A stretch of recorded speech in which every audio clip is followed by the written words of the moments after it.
ओम श्री गंगाई नाथाय नमः। जय श्री गुरुदेव, जय श्री दादा गुरुदेव। आज के सत्संग में आप सबका बहुत बहुत स्वागत है। मैं ज़रा थंबनेल लगा लेता हूँ।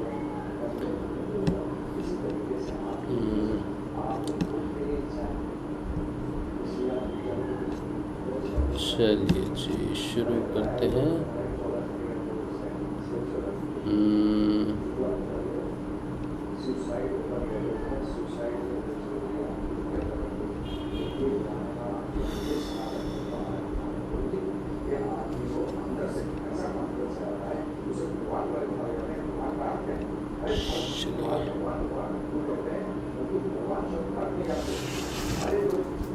चलिए, जय श्री गुरुदेव, जय श्री दादा गुरुदेव आप सबको। तो आज का जो सत्संग है ये शुरू करेंगे। आज कुछ ऐसा कुछ पहले से पूर्व निर्धारित ऐसा कोई विषय नहीं है, इसीलिए अगर आपका कोई प्रश्न हो तो आप मुझे बताना। तो सिद्ध योग की जो बात है वो थोड़ी सी हम बता देंगे। जो लोग नए जुड़े हैं थोड़ा सा उनके लिए रिकैप हो जाएगा। मेरा नाम राजशिव है और मैं एक सिद्ध योग साधक हूँ। सिद्ध योग की साधना करता हूँ और सिद्ध योग की साधना में दो चीज़ें हैं मुख्य रूप से। पहली है गुरुजी जो नाम देते हैं उस नाम को जपना होता है, नाम जप है, और ध्यान है। नाम जप और ध्यान, ये दो चीज़ें हैं जो सिद्ध योग में हैं। और सिद्ध योग एक ऐसा योग है जो गुरु की कृपा से या गुरु की अहेतु की कृपा से प्राप्त होता है। इसमें ऐसा कोई परिश्रम नहीं है, कोई साधक के लिए, शिष्य के लिए जो है कोई चुनौती नहीं है कि ये करो तो तुमको वो प्राप्त हो जाएगा, ये करो तो तुमको कोई सिद्धि प्राप्त हो जाएगी, या तुमको कुछ करना पड़ेगा। तो गुरुदेव, ये जो सिद्ध योग है विशेष रूप से, इसमें साधक अभी जो समय चल रहा है कलयुग का, उसके हिसाब से जो मनुष्य की क्षमता है, तो गुरुदेव कहते हैं कि क्षमता जो है ना बहुत कमज़ोर है।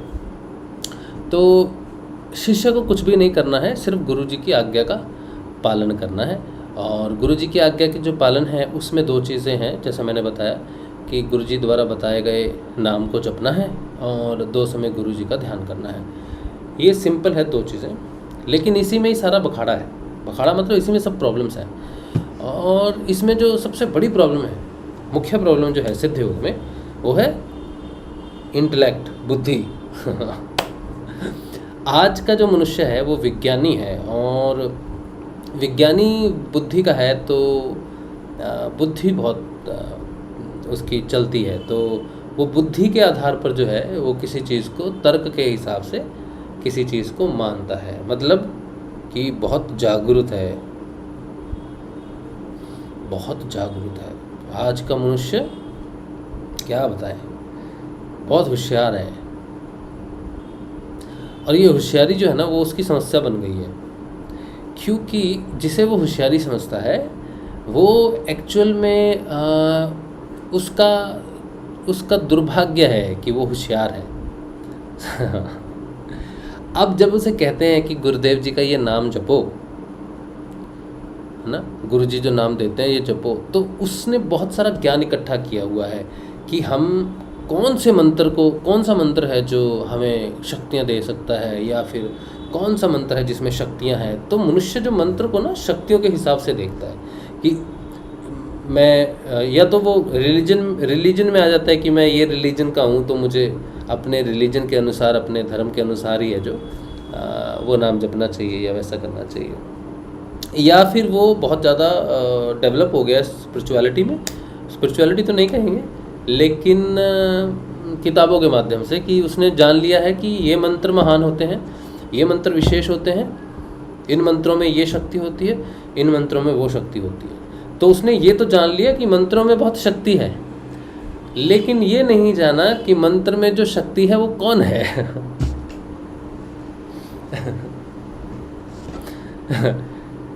शक्ति बहुत है, लेकिन वो शक्ति कौन है ये उसे मालूम नहीं है। तो वो क्या कर रहा है, वो मंत्रों को खंगाल रहा है ना, बड़े अध्ययन कर रहा है सुबह शाम, माला पे इधर उधर की इसकी शक्ति मुझे प्राप्त हो जाए, और लेकिन बेचारे को शक्ति प्राप्त हो नहीं रही है। समस्या ये हो गई है।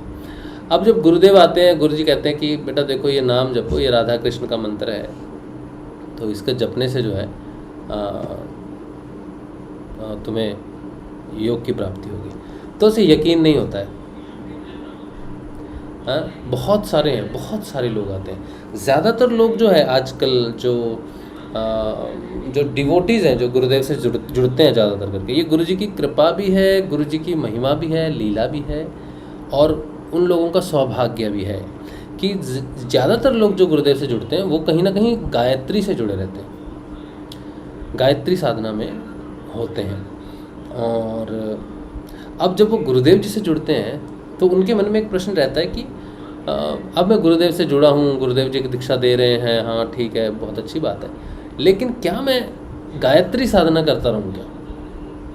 क्योंकि मैं बहुत सालों से, बचपन से कर रहा हूँ, और मेरा पर्सनल अनुभव ये रहा है, मैंने बहुत लोगों से बात की है, ऐसे ऐसे लोग मिले हैं जिनको गायत्री का बहुत ज़्यादा प्रभाव उनके जीवन में आ चुका था,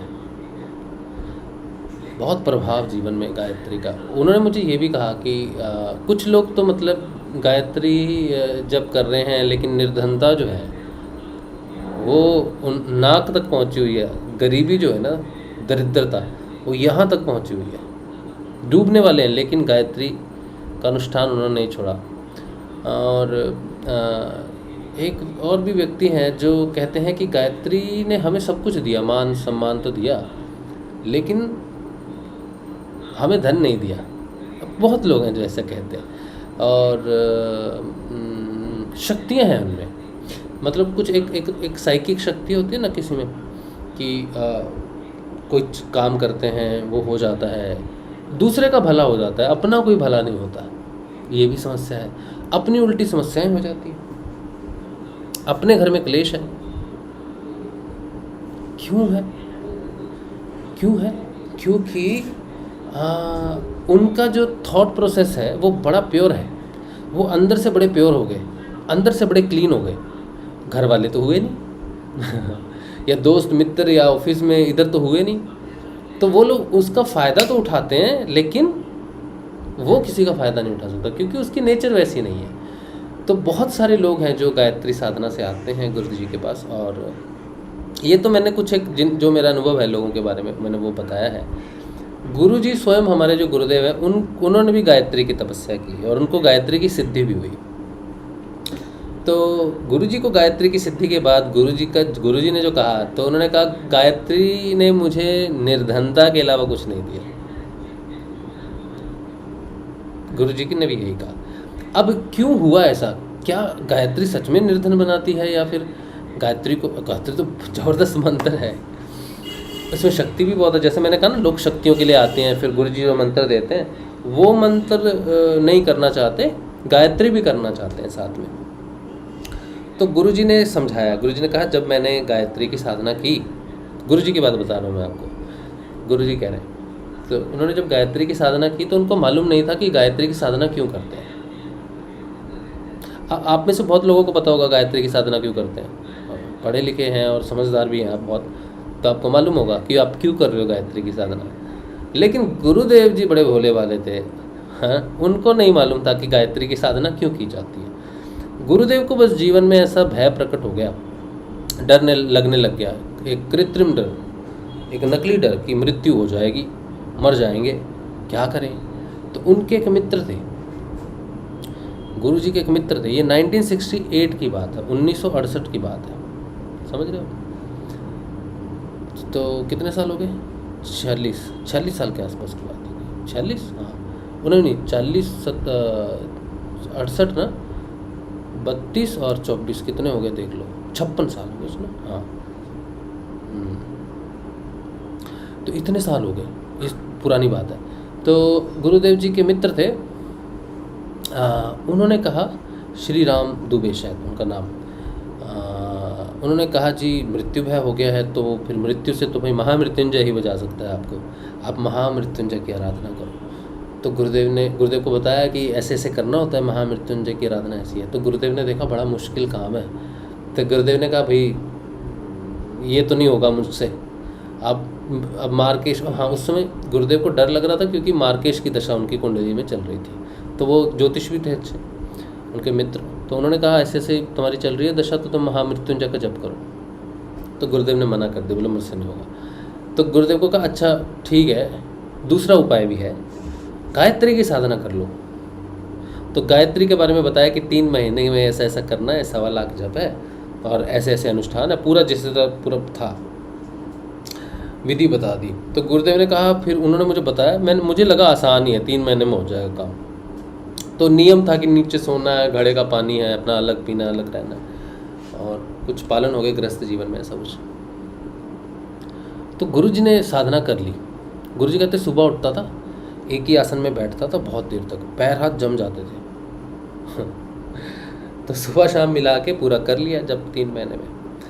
अब गुरुजी को मालूम नहीं कि क्या कर लिया, मैंने क्या कर लिया, गुरुजी को मालूम नहीं। गुरुजी को जब गायत्री प्रकट हो गई, माता प्रकट हो गई, तब गुरुजी को पता चला ये क्या हो गया।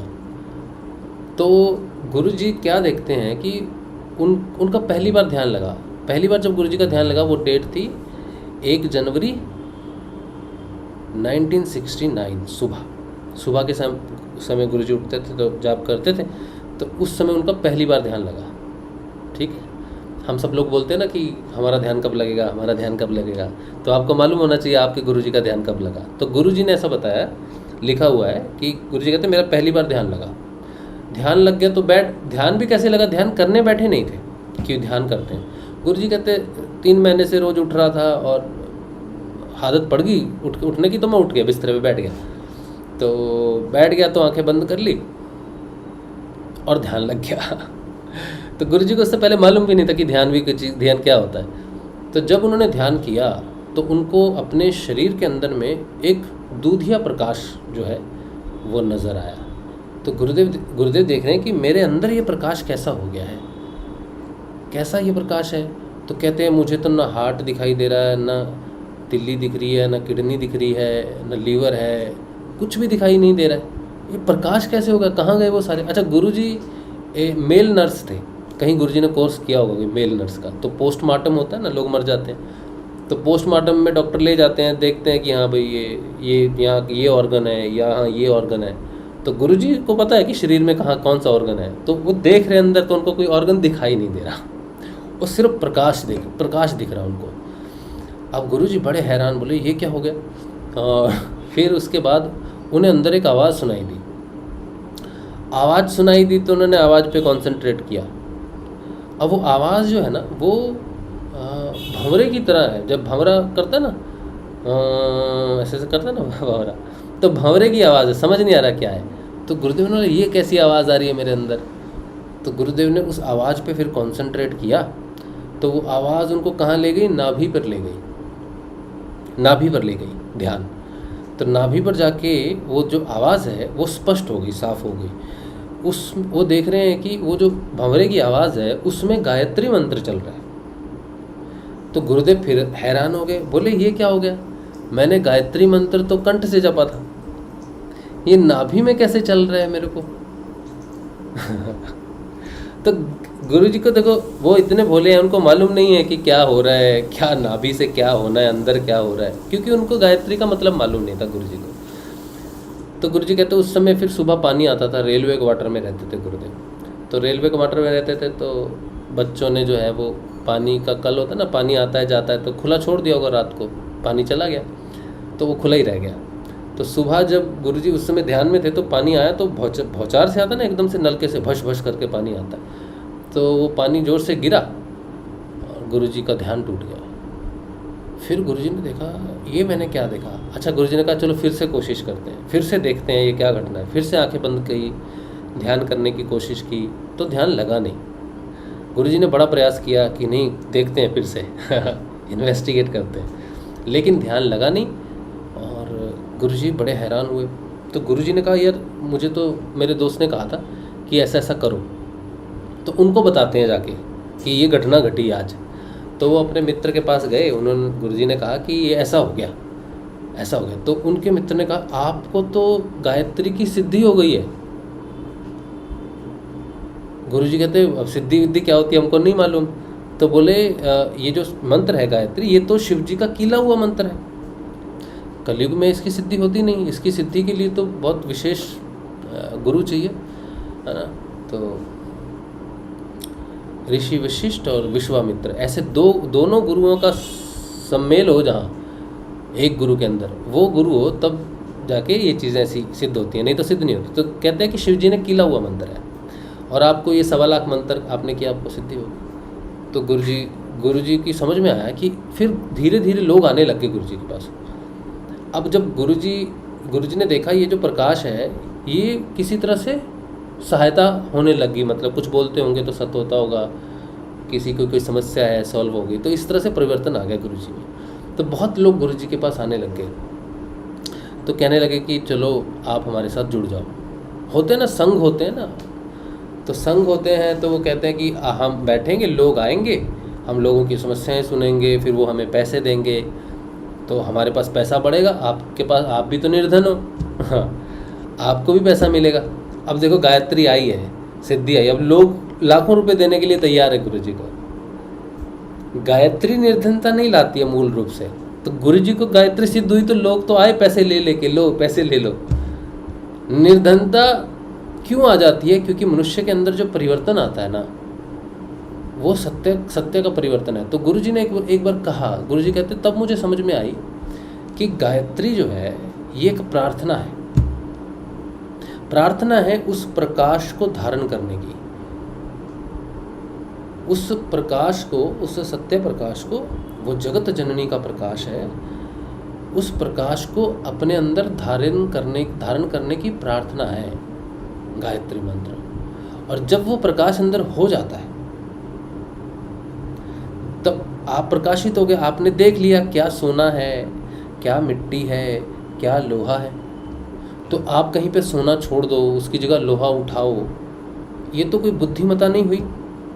तो गुरु जी कहते ये वैसा प्रकाश है कि लोग आ रहे, कह रहे कि हम आपको धन देंगे, आप हमें अपनी सिद्धि का लाभ दो। तो गुरुदेव ने कहा भाई वाह, मैं तुम्हें सोना दूं और तुम मुझे लोहा दो, लोहे के बदले सोना, ये तो घाटे का बिजनेस है, ये मैं नहीं करूँगा। तो बहुत लोग आए गुरुदेव के पास कि देखो चौधरी साहब, माल बनेगा, पैसा बनेगा, थोड़ा ले लो। तो गुरु जी कहे नहीं जी, मेरी समझ में नहीं आ रही। तो गुरु जी ने ये प्रूव किया कि मैं जाट हूँ, मुझे बुद्धि कम है, ठीक है, मैं तुम्हारी तरह बुद्धिमान नहीं हूँ, तो मुझे छोड़ो। तो उन लोगों ने भी यही कह दिया, बोला हाँ जाट है, जाट को अक्ल थोड़ी कम होती है, तो छोड़ो इसको। तो गुरु जी ने तब समझ में आया कि ये जो गायत्री है ये क्या है। अब जितने भी लोग आते हैं ना गुरु जी के अभी संपर्क में, नए बच्चे आते हैं, साधक आते हैं, बच्चे तो नहीं हैं, बड़े बड़े ये हैं, साधक हैं, अच्छे अच्छे गायत्री की साधना कर रहे हैं, और क्या क्या करते हैं भैया, क्या डिफ़िकल्ट, कितना तप करते हैं वो, उनको सुन के तो मैं हैरान हो जाता हूँ क्या कर रहे हैं। अच्छा वो आ जाते हैं तो गुरु जी से दीक्षा लेने के लिए बोलते हैं कि हमें दीक्षा लेनी है, लेकिन हम गायत्री नहीं छोड़ सकते, तो हम क्या करें। तो गुरु जी ने जो सिद्ध योग है, गुरु जी ने बहुत स्पेसिफिकली कहा है कि तुमको गायत्री के लिए प्रयास करने की ज़रूरत नहीं है। गुरु जी को सिर्फ गायत्री की सिद्धि हुई हो ऐसी बात नहीं है, गुरु जी को एक और सिद्धि हुई, वो हुई 1984 में। पहली सिद्धि हुई 1969 की 1 जनवरी को, ठीक है। तो कितने सालों बाद? 16 साल के बाद, गायत्री सिद्धि के 16 सालों के बाद गुरु जी को दूसरी सिद्धि हुई, वो थी कृष्ण की सिद्धि, यानी कि सगुण साकार की सिद्धि। पहले निर्गुण निराकार, गायत्री को गुरु जी ने कहा निर्गुण निराकार की सिद्धि है, और कृष्ण की सिद्धि हुई, सगुण साकार की सिद्धि हुई गुरु जी को। तो सगुण साकार की सिद्धि के बाद गुरु जी का परिवर्तन जो है वो अलग तरह से होने लग गया। गुरु जी की क्षमताएँ बहुत ज़्यादा बढ़ गई। गुरु जी की तस्वीर जो है वो किसी भी मैटर पे बना दो, कहीं भी बना दो, तो उस मैटर से फिर वो गुरु का ही काम करता है। वो गुरु जी कहते हैं कि वो फ़ोटो मेरी जागृत हो गई, जीवित हो गई फ़ोटो। तो ये शोध का विषय है कि ये मेरे जीवन में ये कैसे हो गया। तो एक जगह महर्षि अरविंदो का एक उल्लेख आता है, उन्होंने लिखा है ऋषि अरविंदो ने कि मनुष्य को एक सिद्धि होती है, दूसरी नहीं होती, एक हो जाती है, या तो निर्गुण निराकार की हो जाएगी, या सगुन साकार की हो जाएगी, किसी तरह हो गई। जीवन, लोग बड़े जीवनों में तप करते करते आते हैं, हो जाती। लेकिन दो सिद्धियाँ, निर्गुण निराकार और सगुण साकार, दो सिद्धियाँ अगर किसी एक मनुष्य को एक ही जीवन में हो जाए, ऐसा नहीं कि पहले जीवन में उसको निर्गुण की हुई फिर अगले में सगुण की हुई, ऐसे नहीं। अभी जो जीवन चल रहा है, एक ही जीवन में अगर दोनों सिद्धियां एक साथ हो जाएं तो वो मनुष्य अपने परिवर्तन को सारे संसार को दे सकता है। पूरे मनुष्य की काया, जो परिवर्तन उस व्यक्ति में आ गया दो सिद्धियों वाले में, वो अपना परिवर्तन दूसरे को दे सकता है। ये है घटना। अब देखो, मैं ये बात क्यों बता रहा हूँ, क्योंकि गुरु जी से जब आप जुड़ते हो, आप गायत्री की साधना कर रहे हो, बहुत अच्छी बात है, ठीक है। आप कोई और साधना कर रहे हो, या तो आप सगुण की साधना कर रहे होंगे या आप निर्गुण की साधना कर रहे होंगे, ठीक है। जब गुरु जी से आप जुड़ जाओगे ना, तो आपको वो साधना करने की ज़रूरत नहीं है, चाहे आप लाखों वर्षों से कर रहे हो। क्यों? क्योंकि गुरुदेव के पास वो दोनों सिद्ध होके पड़ी हैं।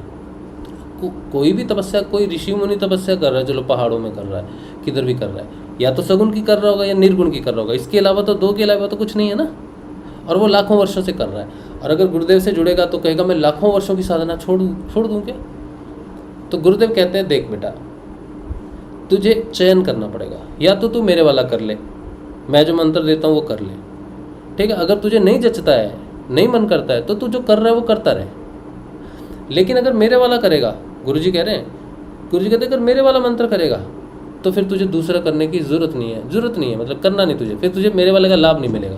उधर मिले ना मिले उसकी तो कोई गारंटी नहीं मुझे, लेकिन इधर कुछ नहीं मिलना तुझे। तो गायत्री गुरुजी को सिद्ध हो गई, तो गुरुजी ने कहा चुप, मेरा मंत्र जपेगा ना तो मेरा परिवर्तन तुझ में आ जाएगा। अब तू सगुण निर्गुण जो भी करके आया छोड़ दे, गुरुदेव से जुड़ जा बस। और जुड़ोगे तो जुड़ने का मतलब है कि आपने अब गुरु जी को अपने अंदर उतारना है चेतना के रूप में। गुरु क्या होता है? गुरु क्या होता है? गुरु कोई शरीर या व्यक्ति नहीं है कि रामलाल जी स्याग को मैंने अपने अंदर उतार लिया या उस व्यक्ति को अपने अंदर उतार लिया। गुरु चेतना है। और गुरुदेव रामलाल जी स्याग कौन सी चेतना है? सगुण और निर्गुण दोनों की समाहित चेतना है। रामलाल जी स्याग एक शरीर का नाम है, लेकिन उस शरीर के अंदर में जो चेतना वास करती है, और सगुण और निर्गुण दोनों है उसमें, समझे आप? हाँ, गुरुर ब्रह्मा गुरुर विष्णु गुरुर्देवो महेश्वरा, गुरु साक्षात परम ब्रह्म तस्मै श्री गुरुवे नमः। ये जो मंत्र है ना, ये मंत्र दो भागों में विभाजित है। जहाँ कहते हैं गुरु ब्रह्मा विष्णु महेश है, मतलब सगुण है, और गुरु ही परम ब्रह्म है, मतलब निर्गुण है।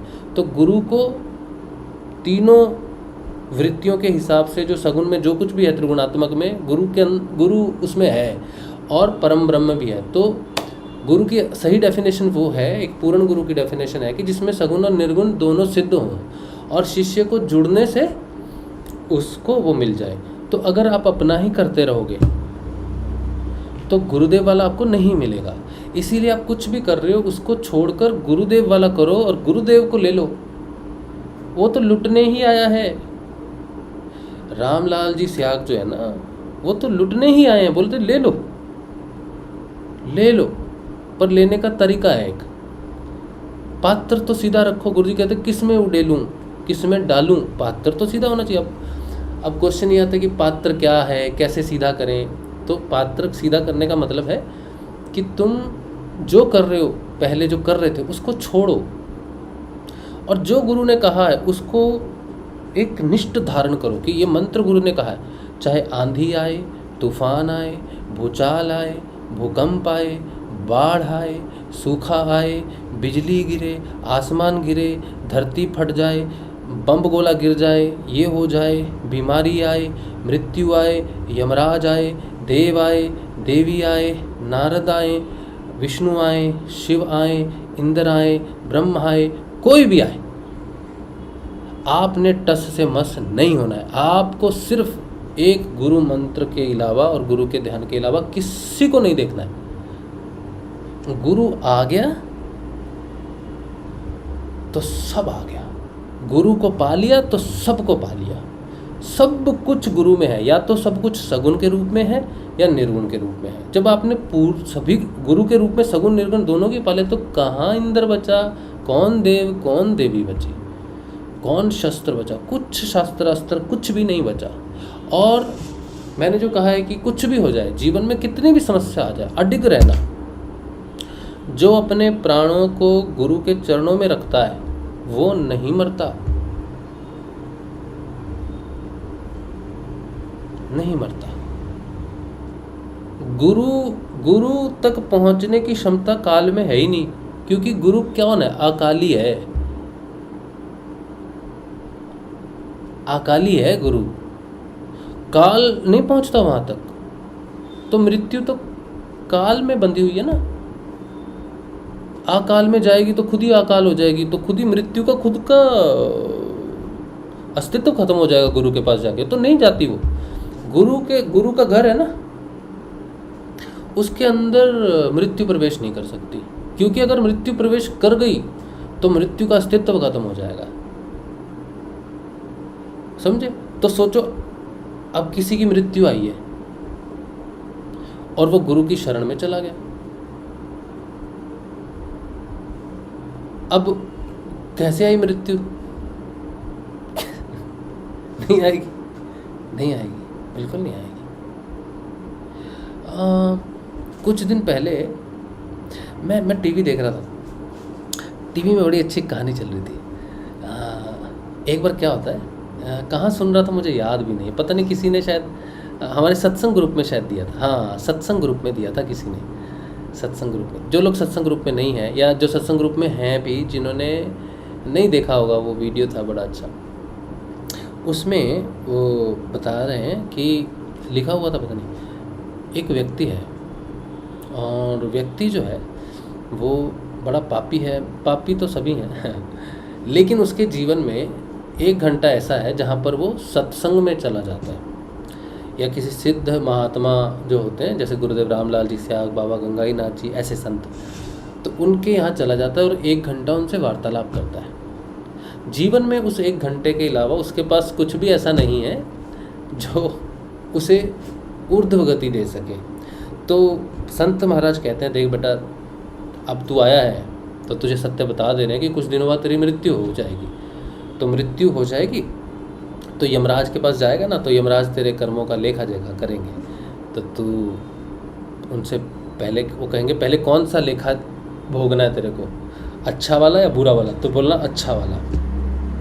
तो अच्छा वाला तेरे पास 1 घंटा ही है बस, और वो पूछेगा कैसे भोगना है, तो उसको बोलना कि मुझे वो संत से मिलना है जिनके साथ में था,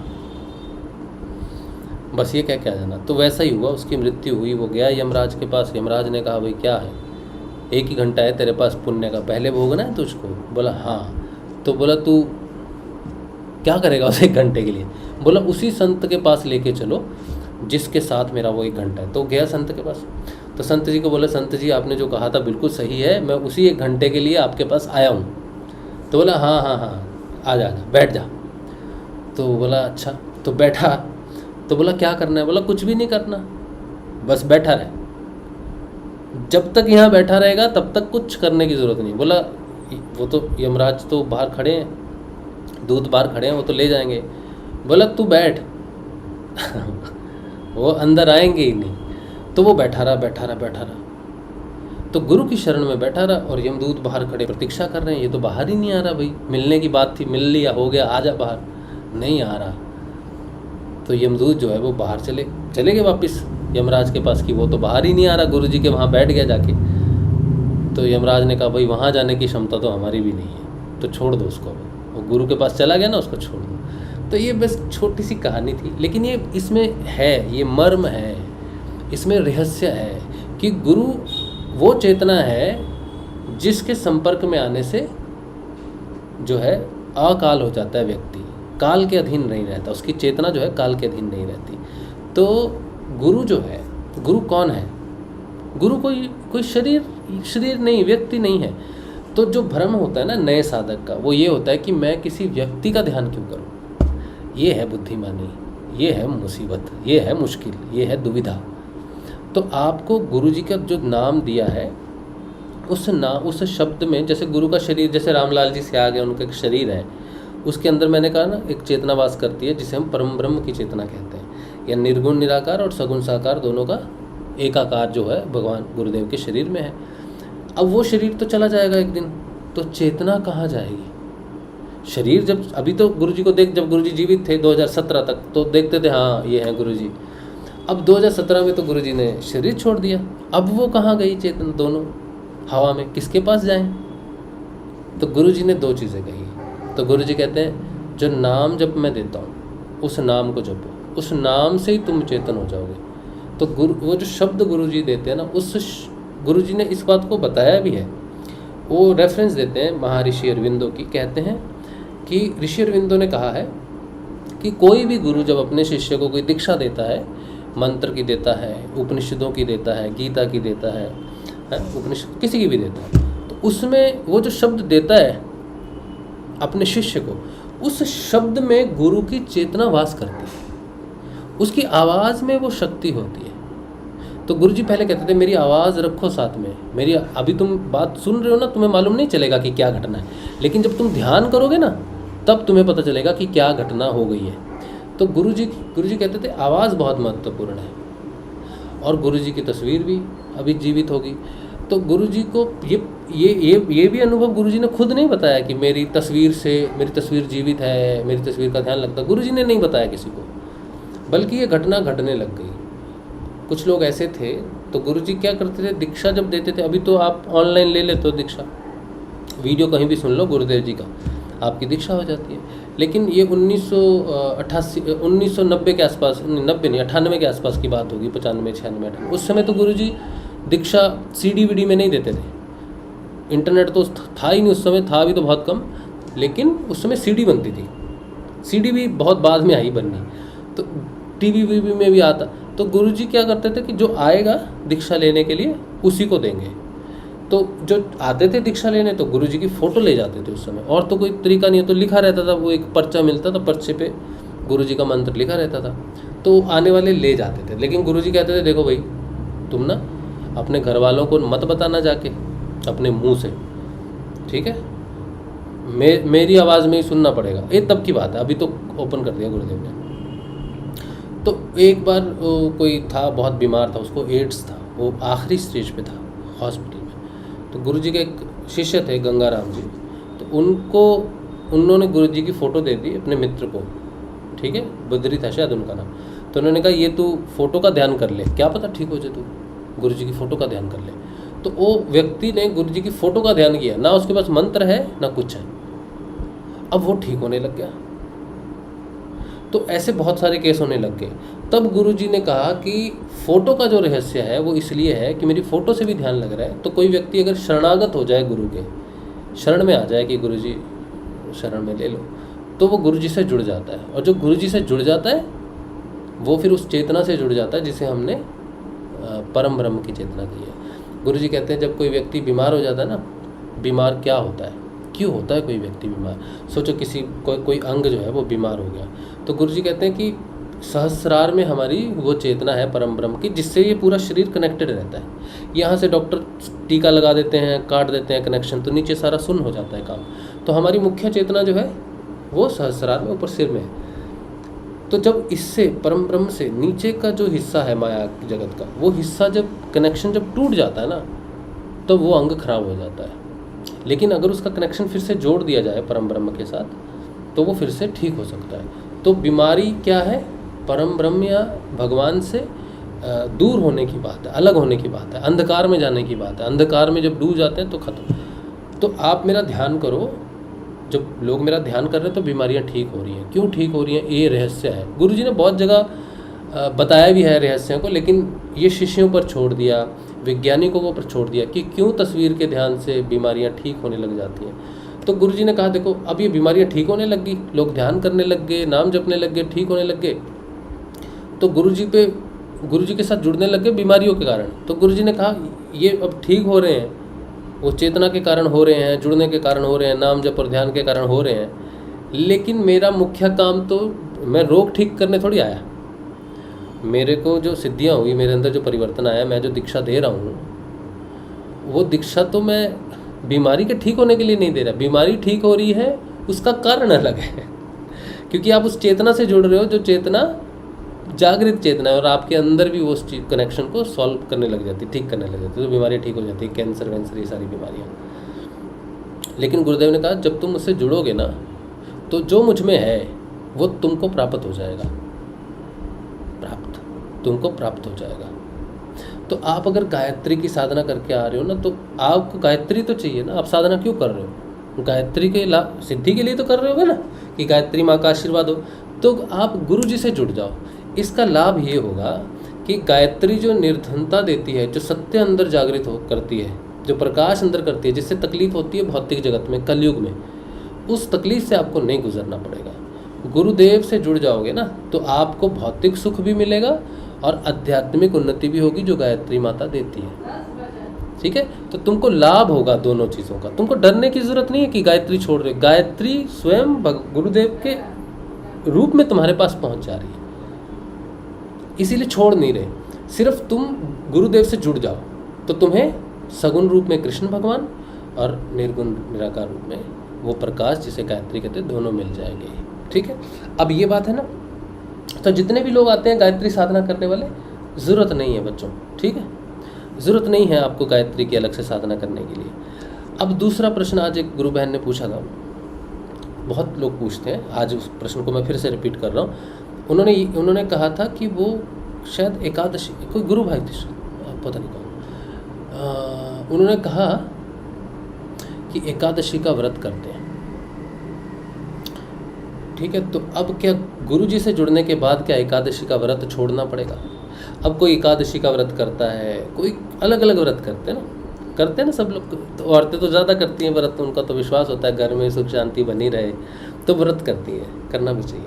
अच्छा, तो अब करना चाहिए कि नहीं करना चाहिए गुरुदेव से जुड़ने के बाद? तो मैंने उनसे कहा क्यों नहीं करना चाहिए भाई, क्यों नहीं करना चाहिए? आप व्रत करो, आप एकादशी का, त्रयोदशी का, पंचमी का, आप कोई भी व्रत कर सकते हो, और सिद्ध योग में इस बात की बिल्कुल मनाही नहीं है कि आप व्रत नहीं कर सकते। लेकिन प्रश्न कहाँ पर खड़ा होना चाहिए, वो ये कि व्रत हम क्यों करते हैं? व्रत हम किसी न किसी कामना के लिए करते हैं, भगवान से प्रेम के लिए करते हैं। कामना नहीं है, प्रेम है, ठीक है, करते हैं। आपको अधिकार है वो सब कुछ करने का इस संसार में, चाहे वो व्रत है, चाहे मुसलमान रोजे रखते हैं, चाहे ईसाई कुछ करते हैं, सिख कुछ करते हैं, हिंदू कुछ करते हैं, जो करना है सारा अधिकार है आपको। अगर गुरु आप अक्षम है, गुरु सक्षम नहीं है आपको एकादशी का फल देने में, एकादशी के व्रत से जो भी मिलेगा, चाहे प्रेम, चाहे भक्ति, चाहे कोई वर मांगा हुआ है, कुछ भी है जो एकादशी व्रत से मिलता है, अगर गुरुदेव आपके, गुरुदेव श्री रामलाल जी स्याग सक्षम नहीं है आपको कुछ चीज़ देने में, भौतिक जगत या आध्यात्मिक जगत, एक भी कुछ बच जाता है जो गुरुदेव कहते हैं मेरे अधीन नहीं है भाई, मैं नहीं दे सकता, तो आपको पूरा अधिकार है व्रत करने का। उस चीज़ को हासिल करो, व्रत करके करो। लेकिन आपके मन में ये दृढ़ विश्वास होना चाहिए कि गुरुदेव रामलाल जी स्याग जो है ना वो नहीं दे सकते। आपको ये हृदय में धारण करना पड़ेगा कि मेरा गुरु नहीं दे सकता, एकादशी व्रत का लाभ गुरुदेव की साधना से नहीं हो सकता, इसलिए मैं कर रहा हूँ। तो गुरुदेव पानी में बहा दो, क्या करेंगे ऐसे गुरुदेव को जो एकादशी का लाभ ही नहीं दे सकते, है ना। मोक्ष की बात करते हैं, संसारिक सुख की बात करते हैं, सारी चीज़ों, सगुण निर्गुण सब कुछ गुरुदेव में है, लेकिन एकादशी का नहीं दे सकते लाभ, तो क्या करेंगे ऐसे गुरुदेव को आप, है ना। तो आपको करने चाहिए, वो सारे व्रत करने चाहिए जो गुरुदेव नहीं दे सकते। अब आपने ये डिसाइड करना है कि आप क्या कर रहे हो, गायत्री की साधना कर रहे हो, क्या गायत्री का लाभ गुरुदेव नहीं दे सकते तो करो। कृष्ण की साधना कर रहे हो, राधा की कर रहे हो, भोलेनाथ की कर रहे हो, किसकी कर रहे हो, किसी देव की कर रहे हो, देवी की कर रहे हो, पितृ की कर रहे हो। पितृपक्ष आने वाला है, मेरा भाई मुझे ज्ञान दे रहा था आज, मेरा भाई बोल रहा था गीता का 7वां अध्याय पढ़ो, पढ़ते रहो, जब तक पितृपक्ष चल रहे हैं तब तक करते रहो। तो अब उसकी बात तो सही हो, क्यों सही हो सकती है भाई, क्यों नहीं हो सकती, भाई कह रहा है सही हो सकती है, लेकिन मेरी बात ये है कि मैं गुरुदेव की शरण में हूँ, मैं गुरुदेव से पूछता हूँ, गुरुजी पितृपक्ष आ रहे हैं, मद्भागवत का 7वां अध्याय पूरा पाठ करने के लिए मुझे कहा जा रहा है, तो आप क्या सक्षम हो?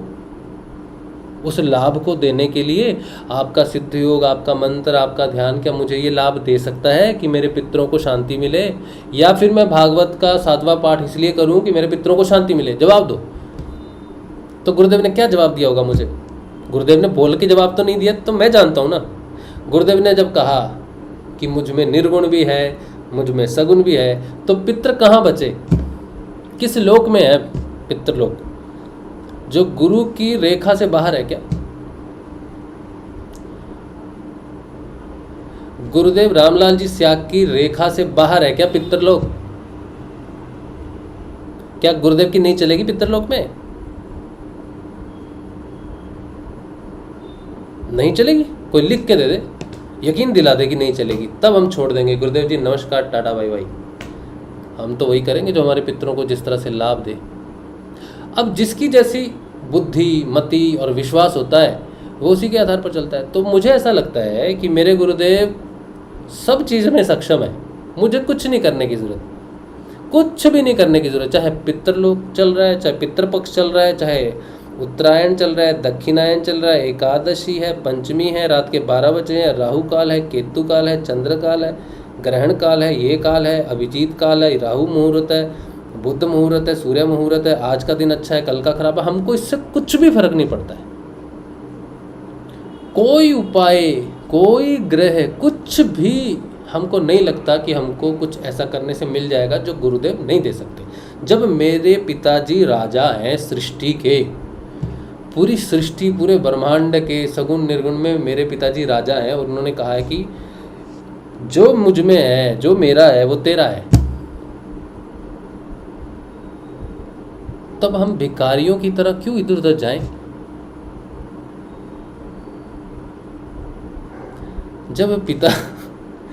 जब स्वयं पिता परम ब्रह्म है, जब मैं परम ब्रह्म से जुड़ा हुआ हूँ, परम ब्रह्म से दीक्षित हूँ, परम ब्रह्म ने अपना नाम दिया है, अपनी शक्ति दी है, अपना योग दिया है, उसके बाद भी अगर मैं अलग अलग चीज़ें करूं तो मेरे माथे पे लिख देना चाहिए कि मैं एक मूर्ख व्यक्ति हूं, टैटू करवा लेना चाहिए। जिसका पेट भरा हो पूड़ियाँ खा खा के, रसगुल्ले, पूड़ियाँ, गुलाब जामुन, खीर, भरा पड़ा है लड्डू खा खा के, उसको कोई दावत पे अभी न्योता दे, चल भाई दावत पे, अब वो दावत करने जाएगा? वो कहेगा अरे भाई अभी तो खा लिया, अभी नहीं कर सकते कुछ भी, अभी पेट में जगह नहीं है। तो इसी तरह से हमारे जीवन में गुरुदेव रामलाल जी स्याग पूरे भर गए हैं, स्पेस ही नहीं है, जगह ही नहीं है किसी और को एंट्री देने की।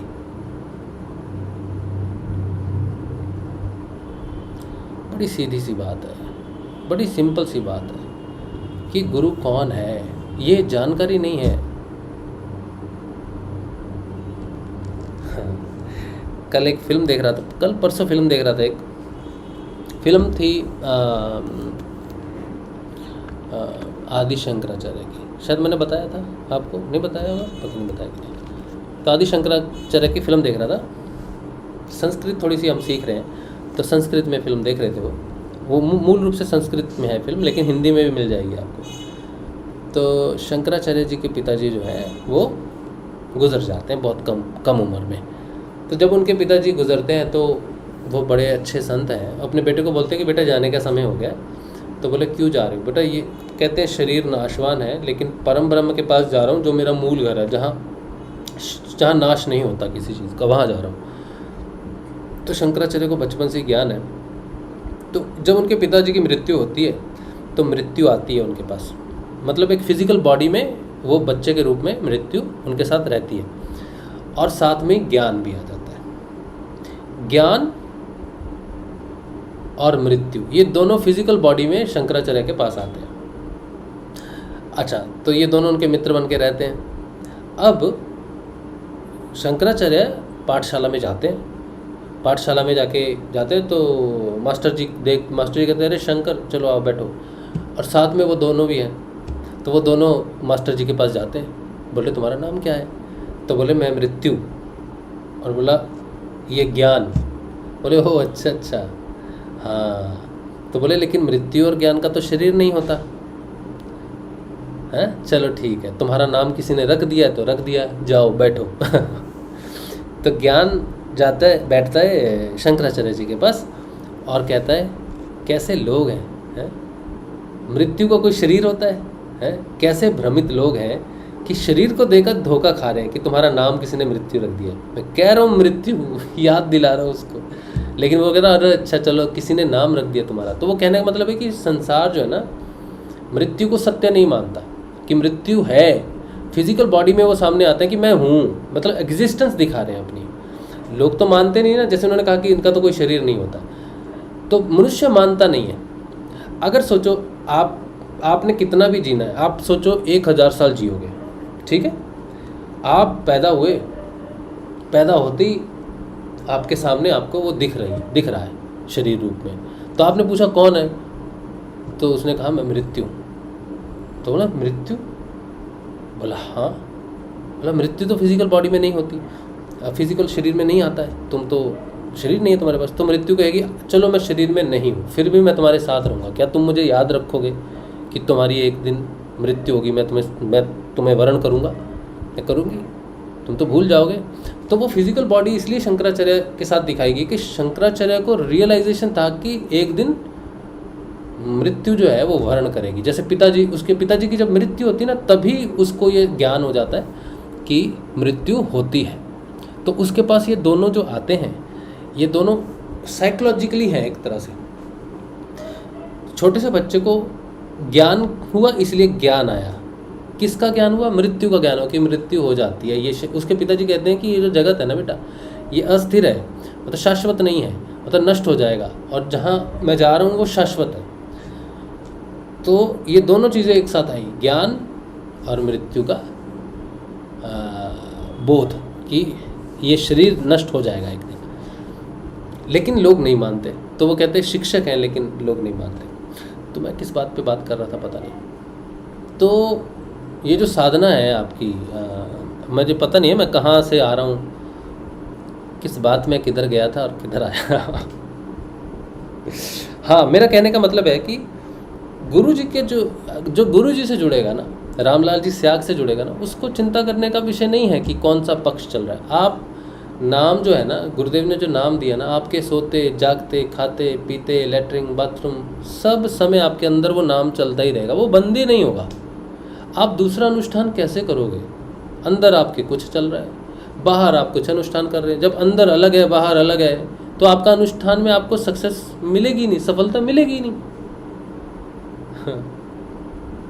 क्या करोगे? जो अंदर चल रहा है ना, वो तुमको रूपांतरित कर देगा स्वयं में। ये रूपांतरण का योग है, ठीक है। समय ऐसा तीव्र गति से बदला है क्योंकि हम पीछे, गुरु जी ने एक जगह कहते हैं हम पीछे देखते हैं, पीछे जिसने जो करना था कर लिया, किसी ने जो करना था कर लिया, सब हो गया। राम ने किया, कृष्ण ने किया, जीसस ने किया, बुद्ध ने किया, मूसा ने किया, ईसा ने किया, जिसने किया कर लिया। अब पीछे मत देखो। अब जो यहाँ जो होने वाला है, ये वो विज्ञान है जो आज तक प्रकट ही नहीं हुआ। गुरुदेव ने इतनी बड़ी बात कही है कि ये वो विज्ञान है जो आज तक प्रकट ही नहीं हुआ है। इसका मतलब क्या हो सकता है बोलो? कृष्ण आए, राम भी आए, राम आए, कृष्ण आए, बुद्ध आए, इतने सब आए। तो गुरुदेव 1990 से ये कह रहे हैं कि जो मैं दे रहा हूँ वो आज तक हुआ नहीं। क्यों नहीं हुआ? धरती तो 400 बिलियन ईयर्स की है ना। तो गुरुजी को अगर कहा जाए, गुरुजी आप कह रहे हो जो हुआ आज तक नहीं हुआ वो दे रहा हूँ, तो कृष्ण जी के समय में नहीं हुआ, मतलब आप कह रहे हो जो कृष्ण जी ने नहीं किया वो आप करोगे, जो राम जी ने नहीं किया वो आप करोगे। ऐसा क्या करोगे आप? जो राम जी ने नहीं किया, कृष्ण जी ने नहीं किया, बुद्ध नहीं कर सके, शंकराचार्य नहीं कर सके, और भी कितने आए आपसे पहले। आप अकेले हो परम ब्रह्म, ऐसा तो है नहीं। गुरु तो आते ही रहते हैं, परम ब्रह्म ही है गुरु तो कौन सा विज्ञान दे रहे हो भी? आपको कन्फ्रंट करना चाहिए, गुरुदेव से पूछना चाहिए कौन सा विज्ञान दे रहे हो गुरु भगवान जी जो आज तक प्रकट ही नहीं हुआ।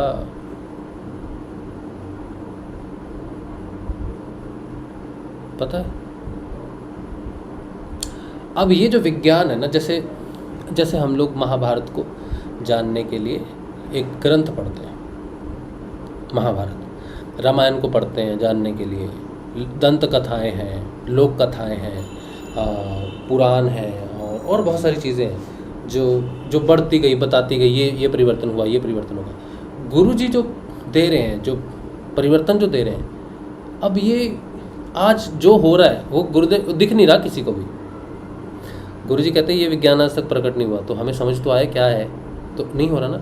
लेकिन आज से 100 साल बाद इसकी थ्योरी जो है ये लोगों को मिल जाएगी, लिखी गई है, लिखा हो गया ऑलरेडी। जो विज्ञान कह रहे हैं ना गुरुदेव आज तक प्रकट नहीं हुआ, उसको लिख के कौन बताएगा क्या विज्ञान है? क्योंकि एक तो भौतिक रूप में प्रैक्टिकल में होता है जो हमारे अंदर हो रहा है, लेकिन उसके ऊपर कोई ग्रंथ तो होना चाहिए।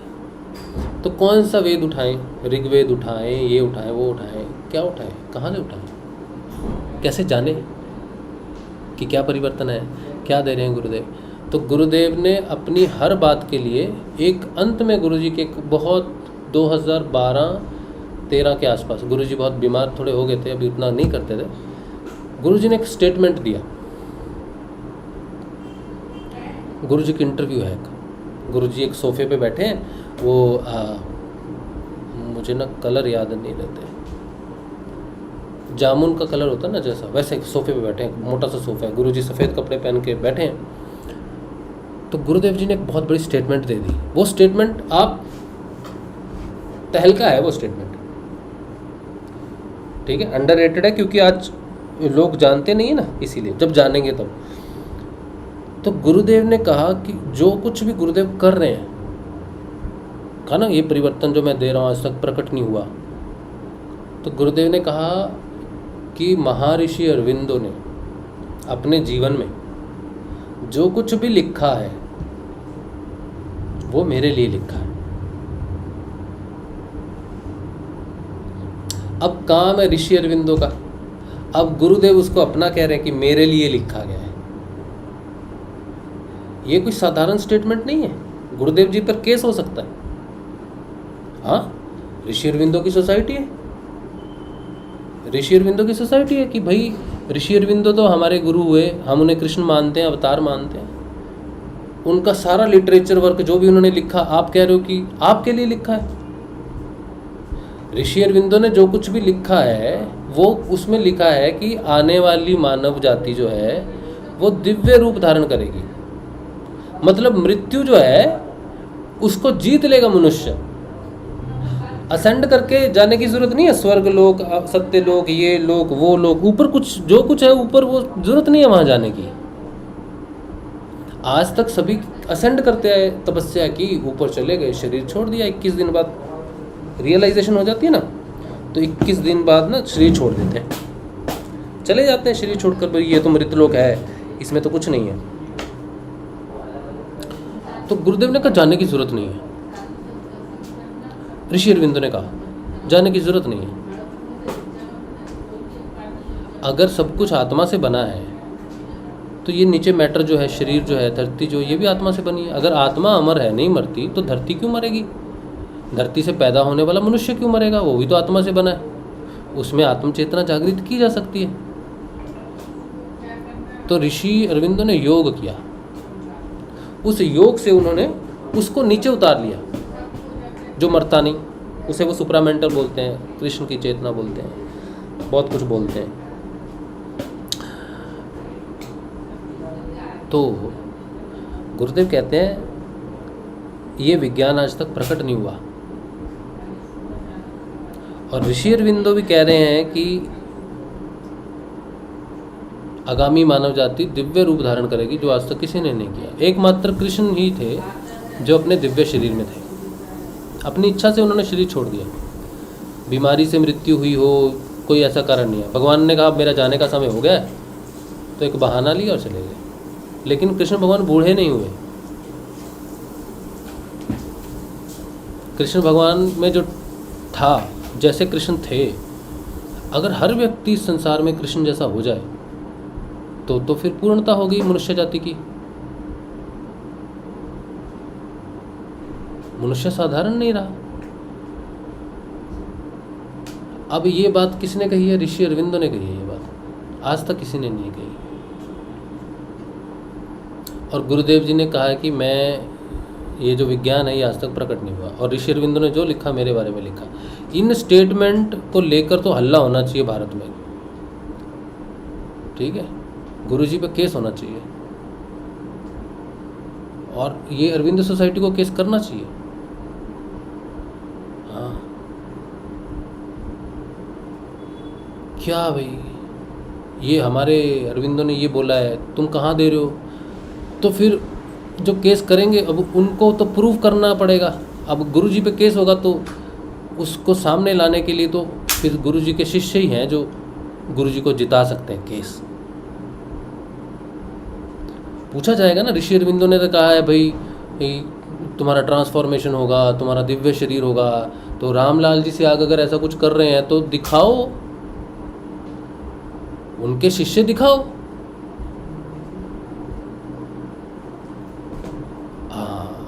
अब फंस गए।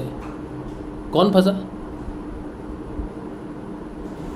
अब फंसे वो साधक जो कहते हैं कि हम गुरुदेव जी से जुड़े हुए हैं। अब बचाओ गुरुदेव को, अब गुरुदेव की गवाही दो, सिद्ध करो कि ऋषि अरविंदो ने जो कहा है, गुरुदेव रामलाल जी स्याग के लिए कहा है, ये बात गुरुदेव जी ने कह दी।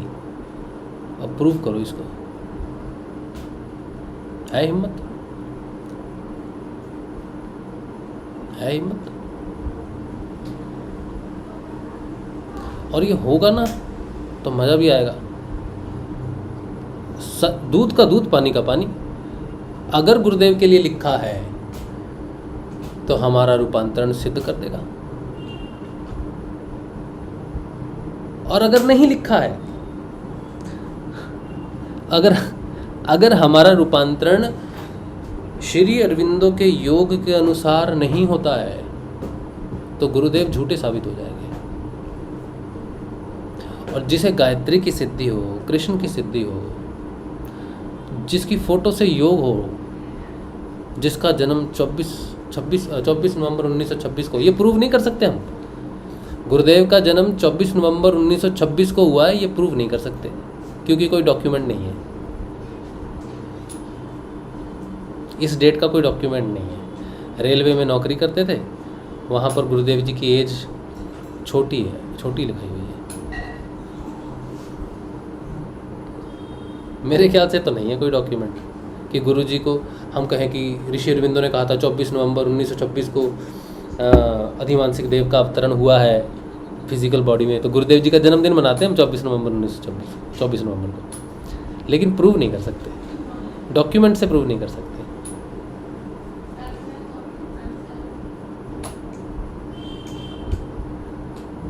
तो कैसे करें गुरुजी को सिद्ध, कैसे करें? गुरुजी ने तो हमें काम दे दिया। गुरुजी कहते हैं मैं इस धर्म का ठेकेदार अकेला नहीं हूँ। और गुरुजी ने तो कह दिया कि जो लिखा मेरे लिए लिखा। तो ऋषि अरविंदो तो कह रहे हैं कि मनुष्य जाति दिव्य शरीर धारण करेगी, तो आना पड़ेगा बाहर। आप लोगों को आना पड़ेगा बाहर, हम लोगों को आना पड़ेगा बाहर, बोलना पड़ेगा, बताना पड़ेगा। दिखाओ तुम्हारे शरीर में क्या परिवर्तन है, दिखाओ। अब मेरे से भी पूछ सकते हैं दिखाओ परिवर्तन। तो सत्संग में जितना हमारा, मैं तो ये कहता हूँ कि मैं तो उस पथ पर चल पड़ा। योग तो हो गया गुरुजी से, रूपांतरण भी चल रहा है। अब कितने साल में हम किसी ऋषि अरविंदो की कोई एक लाइन पर हम खरे उतरते हैं, उसमें कितने वर्ष लगते हैं हमें मालूम नहीं।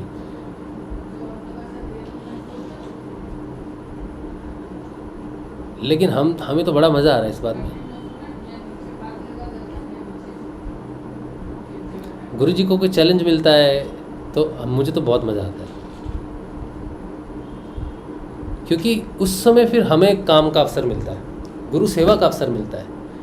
गुरु के साथ हम कितने सच्चे हैं, ये तब मालूम चलता है कि हमने गुरुजी के लिए। अब गुरुजी इतने सत्य, क्योंकि गायत्री की सिद्धि है तो सत्य है ना। अब गुरुजी के अंदर पूरा सत्य है। गुरुजी से जुड़ने के लिए हमें पूर्ण रूप से जुड़ना पड़ेगा, इसमें हेर फेर नहीं है, एक तिल मात्र भी हेर फेर नहीं है। अगर गुरुजी से जुड़ना है, अगर दिव्य रूपांतरण चाहिए तो 100% गुरु जी को सौंप देना पड़ेगा। अगर हम कहें गुरु जी 99.99% आपके, 0.001% परिवार के लिए है, लोग हैं, घर है, ये सब है, 99.9% आपके, तो गुरु जी कहते भग तो बाकी का भी 99.9% ले जा, नहीं चाहिए। ये घटना सच्ची है, मेरे साथ जो घटी। हम तो गुरु जी को यही कहा था, 99.99% आपके, 0.01% भोलेनाथ के। ये सच्ची बात है। थोड़ा सा पूरा 24 घंटे में आपका ही नाम चलेगा, 24 घंटे में। उसमें सिर्फ 2 सेकंड या 1 सेकंड होता है। कितना देर लगती है? ओम त्र्यंबकम यजामहे सुगंधिम पुष्टिवर्धनम, या इतना भी नहीं। ये तो लंबा वाला मंत्र है, मैं तो छोटा वाला करता था। एक छोटा भी है, ओम होम जुम सह, ऐसा भी एक छोटा मंत्र भी है, लघु मंत्र भी है महामृत्युंजय। तो चलो बड़ा वाला ले लिया, ओम त्र्यंबकम यजामहे सुगंधिम पुष्टिवर्धनम उर्वारुकमिव बंधनान् मृत्युर्मुक्षीयमामृतात्। बस इतना सा समय, एक बार इस मंत्र को बोल लूँ, इतना समय भोलेनाथ का। बाकी 23 आवर्स, हाँ, 59 मिनट्स 55 सेकेंड्स, 5 सेकंड भोलेनाथ को देने को। तो गुरुदेव ने बोला लगभग नहीं चाहिए, आना है तो पूरा मेरा बनना है तो पूरा बन, 24 आवर्स हमेशा के लिए मेरे। इस शर्त पर माने गुरुदेव। और बीच में हम वैसे शनिदेव की भी उस समय तपस्या करते थे। शनिदेव को छोड़ भी देते, महामृत्युंजय को नहीं छोड़ सकते थे, क्योंकि शनिदेव की कृपा तो हमने देखी, महामृत्युंजय से हम बहुत पहले से जुड़े थे, तो वो उतना भी नहीं, गुरुजी नहीं एक्सेप्ट करते। तो आप ये कहो कि मैं व्रत कर लूँ, पूरा दिन दे दोगे तुम? व्रत के लिए तो पूरा दिन देना पड़ेगा। गायत्री के लिए कुछ लोग मालाएं करते हैं, नहीं चाहिए गुरुदेव, नहीं तुम्हें लेंगे। तुम्हें भौतिक रूप से कुछ लाभ हो भी गया गुरुदेव से जुड़ने से, लेकिन ये तो वही बात होगी भाई, है जो जो जो आप, गुरुदेव क्या करते हैं ना, गुरुदेव पारस होता है ना, पारस, उसके पास लोहा टच करो तो सोना हो जाता है। लेकिन गुरुदेव क्या करते हैं, गुरुदेव से टच हो जाओगे ना तो गुरुदेव का ही रूपांतरण आ जाएगा। मतलब पारस बड़ा ये है, ये क्या बोलते हैं इसको, पारस जो है ना, पारस होता है ना, वो ये है, बड़ा चालाक है पारस, बड़ा चालाक है। पारस कहता है तुम जितना चाहे लोहा लेके आओ, मैं सबको सोना करके दे दूंगा। लेकिन क्या कहता है, मेरे पास आओ, मैं उसको सोना करूंगा, तुम ले जाओ। मतलब आश्रित रखता है अपने ऊपर। पारस से टच करना पड़ेगा, पारस नहीं तो फिर लोहा का लोहा रह जाता है। लेकिन गुरुदेव ऐसे नहीं है। गुरुदेव कहते हैं बेटा तू मुझसे जुड़, तू खुद पारस हो जा मैं तुझ में स्वयं को उड़ेल दूंगा, तुझ में मुझ में कोई अंतर ही नहीं है, तो जो करना कर, मुझे पूरा ही ले लेना है। तो योग जब होगा ना आपका गुरुदेव के साथ, तो अगर वो पूर्ण सत्य ब्रह्म है तो आपको भी पूर्ण सत्य ब्रह्म एक निष्ठ होना पड़ेगा और उसको समर्पण करना पड़ेगा, तब जाके वो आप में रूपांतरण करेगा, नहीं तो नहीं होगा। तो आगे आने वाले भविष्य में चैलेंज बड़ा तगड़ा है। ये जो मैंने बात कही ना कि ऋषि अरविंद वाले गुरुदेव की जिस दिन बात पहुंच गई ना उन तक, या उनमें कोई ऐसा व्यक्ति आ गया, उनका भी तो बदलती है ना, इनकी कम्युनिटी बदलती रहती है, कौन क्या आया, कोई ऐसा व्यक्ति आ गया और आना चाहिए, और वो आएगा हरि की इच्छा से, गुरुदेव की इच्छा से, ऋषि अरविंदो की इच्छा से वो आएगा व्यक्ति, और वो ये बात कहेगा कि कौन है रामलाल जी सियाग, जो कह रहे हैं ऋषि अरविंदो ने जो लिखा उनके लिए लिखा, इन्वेस्टिगेट करो मज़ा आ जाएगा, कसम से मज़ा आ जाएगा। दूध का दूध, पानी का पानी। और जिस दिन हम में से किसी एक ने भी सिद्ध कर दिया ना अपने रूपांतरण से, आहा क्या बात है, वो सुनहरा युग शुरू हो जाएगा। हाय हाय, आह क्या बात है, मुझे तो सोच के ही बड़ा खुशी हो रही है इस बात की। कुछ युद्ध ऐसे होते हैं जो सकारात्मक सृष्टि का निर्माण करते हैं।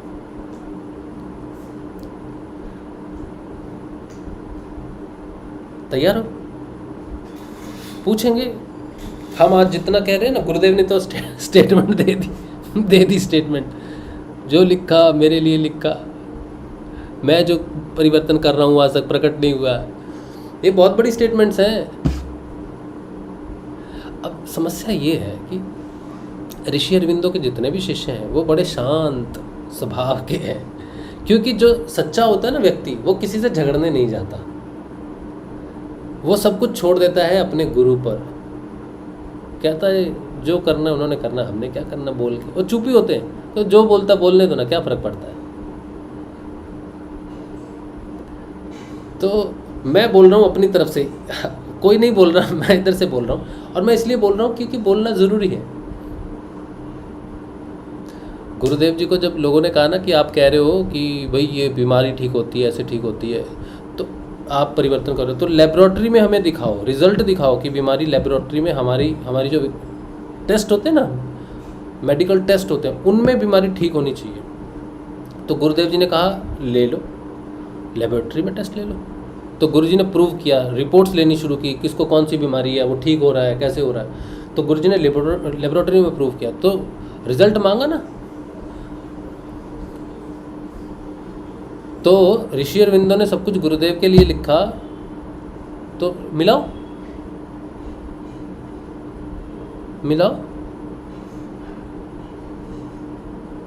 लो टेस्ट।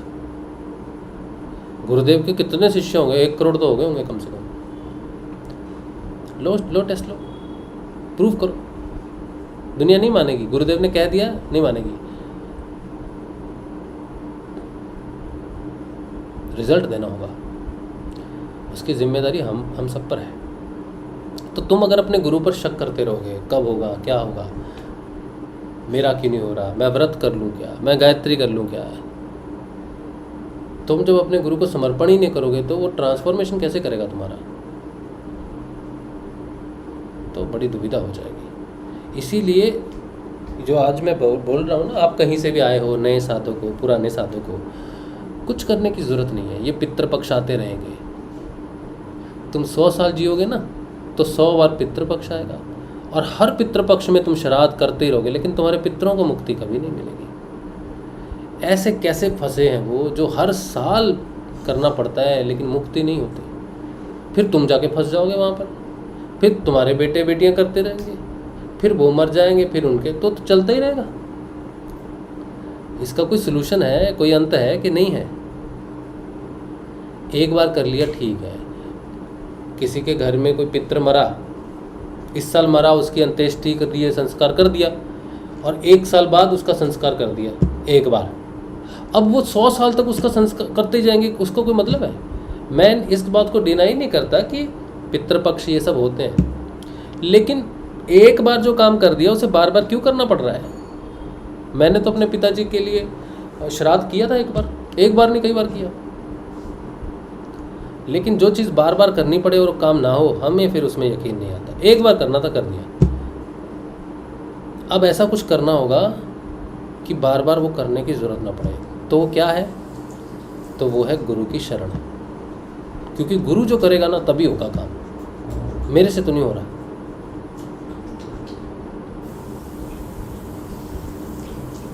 तो ये बात है। तो भविष्य जो है ना, वो तुम्हारी तरफ नज़रें गाड़ के खड़ा है कि इनके गुरु ने बहुत कुछ बोला है। हाँ, पूछेगी तुमसे दुनिया। चलो, आज का सत्संग मुख्य रूप से यही है कि आप समर्पित होकर करो, और बाकी जो साधनाएं कर रहे हो उनकी ज़रूरत नहीं है, चाहे वो कोई भी साधना है। पूर्ण रूप से नमस्कार करो, आज्ञा लो। जिस देव देवी की तपस्या करते हो उनकी तस्वीर है घर में, उससे कोई दिक्कत नहीं है। पूजा पाठ करते हो, सुबह अगरबत्ती दिखाते हो, कोई बात नहीं है। सबके प्रति गुरुजी कहते हैं सम्मान रखो, श्रद्धा रखो, ठीक है, लेकिन नाम एक ही जपो आप।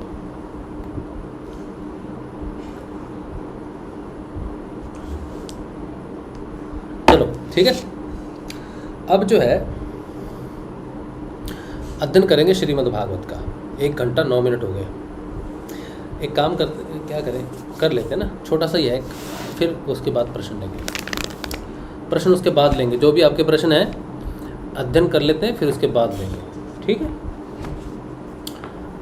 तो हम पढ़ रहे हैं श्रीमद् भागवत। श्रीमद् भागवत में हम लोग पढ़ रहे हैं द्वितीय स्कंद। द्वितीय स्कंद में हम लोग पढ़ रहे हैं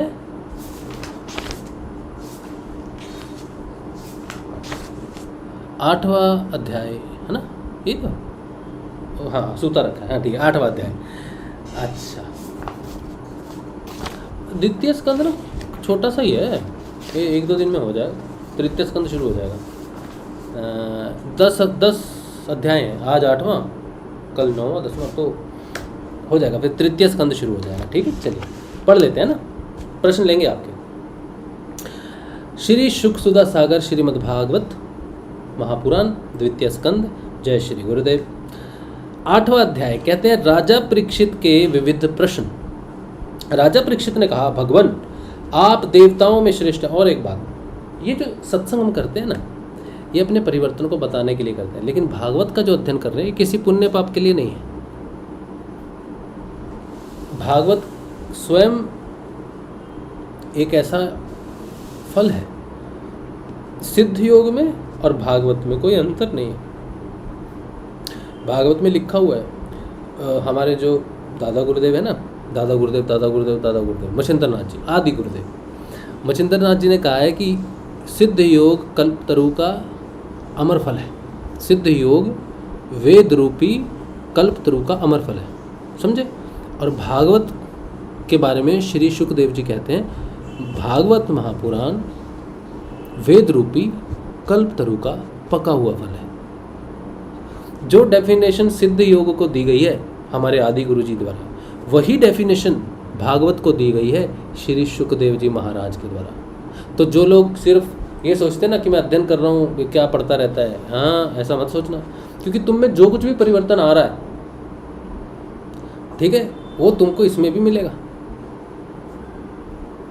इसमें ऐसी बहुत सारी चीज़ें हैं जो तुम्हारे परिवर्तन को सही साबित करेंगी और आगामी परिवर्तन को भी तुम्हारे सामने लाएंगी। तो हमें वो ढूंढना है क्या चीज़। वेद के अंदर, शब्द के अंदर ना छुपा हुआ है बहुत कुछ रहस्य, समझे। इसीलिए ये अध्ययन हम कर रहे हैं कि हम जाने कि हमारे अंदर जो परिवर्तन आ रहा है, वो पहले जो परिवर्तन आया वो तो है ही हमारे अंदर, लेकिन आगे आने वाला परिवर्तन भी हम में आ रहा है। ऐसा नहीं है कि नया परिवर्तन है, पहले वाला नहीं है। हमारे योग में मैंने जो अभी तक अनुभव किया है, पहले असेंशन है, असेंडिंग है, असेंडिंग के बाद पूरा खाली हो जाने के बाद फर्दर असेंडिंग नहीं है, फिर उसके बाद वहाँ से डिसेंडिंग है नीचे। असेंड भी है, डिसेंट भी है। डिसेंट हुआ नहीं आज तक, नीचे दिव्यता नहीं उतरी। एक लेवल तक आने के बाद, प्योरिटी होने के बाद चले जाते हैं, लेकिन हम प्योर होने के बाद रूपांतरण होगा, नीचे डिसेंट होगा, ठीक है। चलिए, इसीलिए भागवत किसी पाप पुण्य के लिए नहीं है। पाप पुण्य से हमारा कोई लेना देना नहीं है, पाप पुण्य दोनों ही पानी में जाएंगे, समझे, ये निष्काम के लिए है। तो राजा परीक्षित ने कहा, भगवान आप देवताओं में श्रेष्ठ हैं। मैं आपसे यह जानना चाहता हूँ कि जब ब्रह्मा जी ने निर्गुण भगवान के गुणों का वर्णन करने के लिए नारद जी को आदेश दिया, तब उन्होंने किन किन को किस रूप में उपदेश किया। एक तो अचिंत्य शक्तियों के आश्रय भगवान की कथाएं ही लोगों का परम मंगल करने वाली हैं। दूसरे देवऋषि नारद का सबसे भगवत दर्शन कराने का स्वभाव है। अवश्य ही आप उनकी बात मुझे सुनाइए। महाभाग्यवान शुकदेव जी, आप मुझे ऐसा उपदेश कीजिए कि मैं अपने आसक्ति रहित मन को सर्वात्मा भगवान श्री कृष्ण में तन्मय करके अपना शरीर छोड़ सकूं। भगवान श्री हरि, ये जो सत्संग है ना, सत्संग में भगवान श्री हरि का नाम, सत्य का नाम, गुरु की बात, यही चीज़ें हैं। और गुरु जी एक जगह बताते हैं कि सत्संग का क्या महत्व है। सत्संग कथा कहानियाँ नहीं होता है, सत्संग होता है प्रभाव, सत्य का प्रभाव, सत्य का संग। सत्य के प्रभाव से हमारे अंदर परिवर्तन होता है। जब आप इस सत्संग में बैठोगे ना, तो आप अपना स्वाध्याय कर पाओगे। सत्संग में स्वाध्याय करने की क्षमता देता है, क्योंकि वो हमसे जुड़ा हुआ है, समझे। सत्य हमारे अंदर स्वाध्याय करने की क्षमता देता है, वो एक प्रकाश है। कोई कथा कहानी सुन के आनंद आ गया, बहुत बढ़िया, लेकिन अपने अंदर कुछ देखा नहीं हमने, तो वो सत्संग नहीं हुआ। जो सत्संग हमें अपने अंदर देखने पे मजबूर कर दे, हमें अंदर से झंझोड़ दे, जागने पे मजबूर कर दे, वो सत्संग। अच्छा, जो लोग उनकी लीलाओं का श्रद्धा के साथ नित्य श्रवण और कथन करते हैं, उनके हृदय में थोड़े ही समय में भगवान प्रकट हो जाते हैं। श्री कृष्ण कान के छिद्रों के द्वारा अपने भक्तों के भाव में हृदय कमल पर जाकर बैठ जाते हैं। क्या बात है, क्या बोलते हैं, कान से सुनते हैं ना हम लोग, तो कहते हैं श्री कृष्ण कान के छिद्रों के द्वारा अपने भक्तों के भाव में हृदय कमल पर जाकर बैठ जाते हैं, और जैसे शरद ऋतु जल का गंदलापन मिटा देती है, वैसे ही वे भक्तों के मनोमल का नाश कर देते हैं। जिसका हृदय शुद्ध हो जाता है, वह श्री कृष्ण के चरण कमलों को एक क्षण के लिए भी नहीं छोड़ता। जैसे मार्ग के समस्त क्लेशों से छूटकर घर आया हुआ पथिक अपने घर को नहीं छोड़ता।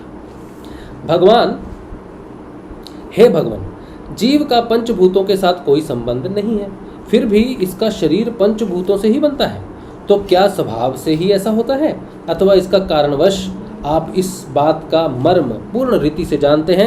आपने बतलाया कि भगवान की नाभि से वह कमल प्रकट हुआ जिसमें लोकों की रचना हुई। यह जीव अपने सीमित अवयवों से जैसे परिच्छिन्न है, वैसे ही अपने परमात्मा को भी सीमित अवयवों में परिच्छिन्न सा वर्णन किया है। यह क्या बात है? जैसा मनुष्य है शरीर में, वैसे ही भगवान की व्याख्या भी की है कि वो भी शरीर में ऐसा है। बताया ना, कंडे से प्रकट होता है सब कुछ। कृपा से सर्वभूत में ब्रह्मा जी प्राणियों की सृष्टि करते हैं, जिनकी नाभि कमल से पैदा होने पर भी जिनकी कृपा से ही ये उनके रूप का दर्शन कर सके थे। वे संसार की स्थिति, उत्पत्ति और प्रलय के हेतु सर्वांतरयामी और माया के स्वामी परम पुरुष परमात्मा अपनी माया का त्याग करके किस में किस रूप से शयन करते हैं। पहले आपने बतलाया था कि विराट पुरुष के अंगों से लोक और लोकपालों की रचना हुई, और फिर यह भी बतलाया कि लोक और लोकपालों के रूप में उसके अंगों की कल्पना हुई। इन दोनों बातों का तात्पर्य क्या है? महाकल्प और उनके अंतर्गत अवान्तर कल्प कितने हैं? भूत, भविष्यत और वर्तमान काल का अनुमान किस प्रकार किया जाता है? क्या स्थूल देहाभिमानी जीवों की आयु भी बंधी हुई है? ब्राह्मण श्रेष्ठ काल की सूक्ष्म गति, त्रुटि आदि और स्थूल गति, वर्ष आदि किस प्रकार से जानी जाती है? विविध कर्मों से जीवों की कितनी और कैसी गतियां होती हैं? देव, मनुष्य आदि योनियों सत्य, रज, तम, इन तीनों गुणों के फलस्वरूप ही प्राप्त होती है। उनको चाहने वाले जीवों में से कौन कौन किस किस योनि को प्राप्त करने के लिए किस किस प्रकार से कौन कौन कर्म स्वीकार करते हैं? पृथ्वी, पाताल, दिशा, आकाश, ग्रह, नक्षत्र, पर्वत, नदी, समुद्र, द्वीप और उनमें रहने वाले जीवों की उत्पत्ति कैसे होती है? ब्रह्मांड का परिणाम भीतर और बाहर दोनों प्रकार से बतलाइए। साथ ही महापुरुषों के चरित्र, वर्णाश्रम के भेद और उनके धर्म का निरूपण कीजिए। युगों के भेद, उनके परिणाम, उनके परिमाण और उनके अलग अलग धर्म तथा भगवान के विभिन्न अवतारों के परम आश्चर्य में चरित्र भी बतलाइए। मनुष्यों के साधारण और विशेष धर्म कौन कौन से हैं? विभिन्न व्यवसाय वाले लोगों के, राज ऋषियों के और विपत्ति में पड़े हुए लोगों के धर्म का भी उपदेश कीजिए। तत्वों की संख्या कितनी है? उनके स्वरूप और लक्षण क्या है? भगवान की आराधना की और अध्यात्म योग की विधि क्या है? भगवान की आराधना की और अध्यात्म योग की विधि क्या है? योगेश्वरों को क्या क्या ऐश्वर्य प्राप्त होते हैं तथा अंत में उन्हें कौन सी गति मिलती है? योगियों का लिंग शरीर किस प्रकार भंग होता है? वेद, उपवेद, धर्मशास्त्र, इतिहास और पुराणों का स्वरूप एवं तात्पर्य क्या है? समस्त प्राणियों की उत्पत्ति, स्थिति और प्रलय कैसे होता है? बावली, कुआं खुदवाना आदि स्मार्त यज्ञ यागादि वैदिक एवं काम्य कर्मों की तथा अर्थ, धर्म, काम के साधनों की विधि क्या है? प्रलय के समय जो जीव प्रकृति में लीन रहते हैं, उनकी उत्पत्ति कैसे होती है? पाखंड की उत्पत्ति कैसे होती है? आत्मा के बंध मोक्ष का स्वरूप क्या है और वह अपने स्वरूप में किस प्रकार स्थित होता है? भगवान तो परम स्वतंत्र हैं, वे अपनी माया से किस प्रकार क्रीड़ा करते हैं और उसे छोड़कर साक्षी के सामने उदासीन कैसे हो जाते हैं? भगवान, मैं ये सब आपसे पूछ रहा हूँ, मैं आपकी शरण में हूँ। महामुने, आप कृपा करके क्रमशः इनका तात्विक निरूपण कीजिए। इस विषय में आप स्वयंभू ब्रह्मा के समान परम प्रमाण हैं। दूसरे लोग तो आपकी पूर्व परंपरा से सुनी सुनाई बातों का ही अनुष्ठान करते हैं। ब्राह्मण, मेरी भूख प्यास की चिंता ना करें। मेरे प्राण कुपित ब्राह्मण के शाप के अतिरिक्त और किसी कारण से निकल नहीं सकते, क्योंकि मैं आपके मुखारविंद से निकलने वाली भगवान की अमृतमयी लीला कथा का पान कर रहा। क्या बात है, परीक्षित ने क्या रहस्य जान लिया। हाँ, परीक्षित क्या कह रहे हैं, क्या कॉन्फिडेंस है। देखो, किसी को नहीं मालूम किसकी मृत्यु कब होनी है ना, परीक्षित को मालूम है। लेकिन परीक्षित कह रहे हैं आप मुझे सब रहस्य बताओ, मैं सुनने के लिए तैयार बैठा हूँ। मेरी भूख प्यास की चिंता ना कीजिए, क्योंकि मैं भूख प्यास से नहीं मरूंगा। क्या बात है। क्या देखो, 7 दिन है उनके पास, 7 दिन कोई व्यक्ति अगर पानी ना पिए तो मर जाएगा। हाँ, लेकिन परीक्षित को मालूम है कि नहीं, कोई किसी कारण से, चाहे भूमि भूकंप आए, कुछ भी आए, आसमान गिरे, धरती फटे, कुछ भी हो जाए, मैं नहीं मरने वाला। चाहे चाहे कोई कुछ भी हो जाए, मतलब कोई भी घटना घट जाए, मरूंगा तो मैं सिर्फ उस ब्राह्मण मुनि के श्राप से, जिसने कहा है कि 7 दिन बाद तक्षक नाग आएगा और मुझे काटे। ये देखो, ये है सकारात्मकता है। नहीं तो किसी को, एक गुरु भाई है, हाँ बहुत पहले की बात है, 2-3 साल हो गए, उनको ऐसा आभास हुआ कि गुरुदेव ने उनको बता दिया कि उनकी मृत्यु कब होनी है। तो उन्होंने मुझे बताया कि राशिप भाई इतना ही समय है, जितना समय उन्होंने बताया। तो मैंने उन्हें कहा कि मृत्यु 2 प्रकार की होती है, एक शरीर की मृत्यु और एक चित्त की मृत्यु। जिस दिन चित्त की मृत्यु हो जाती है उस दिन हम बिल्कुल शुद्ध हो जाते हैं और अपने स्वरूप को प्राप्त करने के योग्य हो जाते हैं, पात्र हो जाते हैं। और एक होती है शरीर भाव की मृत्यु। शरीर भाव की मृत्यु से आत्मा का जन्म होता है। तो किस मृत्यु की बात की गुरुदेव ने? तो बोला बस कहा कि समय हो गया ऐसा वैसा। तो मैंने कहा तुम्हें पता नहीं है कि मृत्यु के भी प्रकार हैं, चित्त मृत्यु, महामृत्यु, जब आप अपने स्वरूप में प्रकट होंगे, और शरीर भाव की मृत्यु यानी कि आत्मा की उत्पत्ति, आत्मा का जन्म।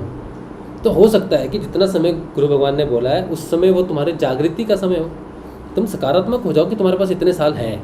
लेकिन नहीं, उन्होंने वो पूर्ण रूप से उस चीज़ को नेगेटिव में ले लिया, बहुत उदास हो गए, बहुत डिसहार्टन हो गए। तो मैंने उनको समझाया, लेकिन जो डर जाता है व्यक्ति, फिर उसको कोई भी संतावना कैसे हो।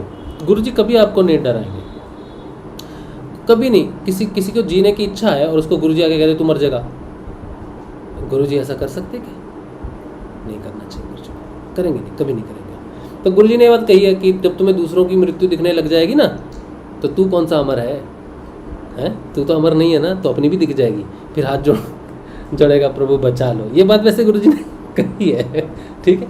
लेकिन मुझे नहीं लगता कि गुरुजी का मकसद डराना है। गुरुजी जीवन दे सकते हैं, गुरुजी जीवन दे सकते हैं। गुरुजी की इच्छा के बिना शिष्य की मृत्यु हो जाए संभव नहीं है। गुरुजी बचाना चाहें तो बचा लेंगे, तो पूरा नतमस्तक हो जाना चाहिए। चलिए आगे चलते हैं। तो जो परीक्षित हैं वो कॉन्फिडेंट है कि आप कथा करो, हमें खाने पीने की चिंता नहीं है।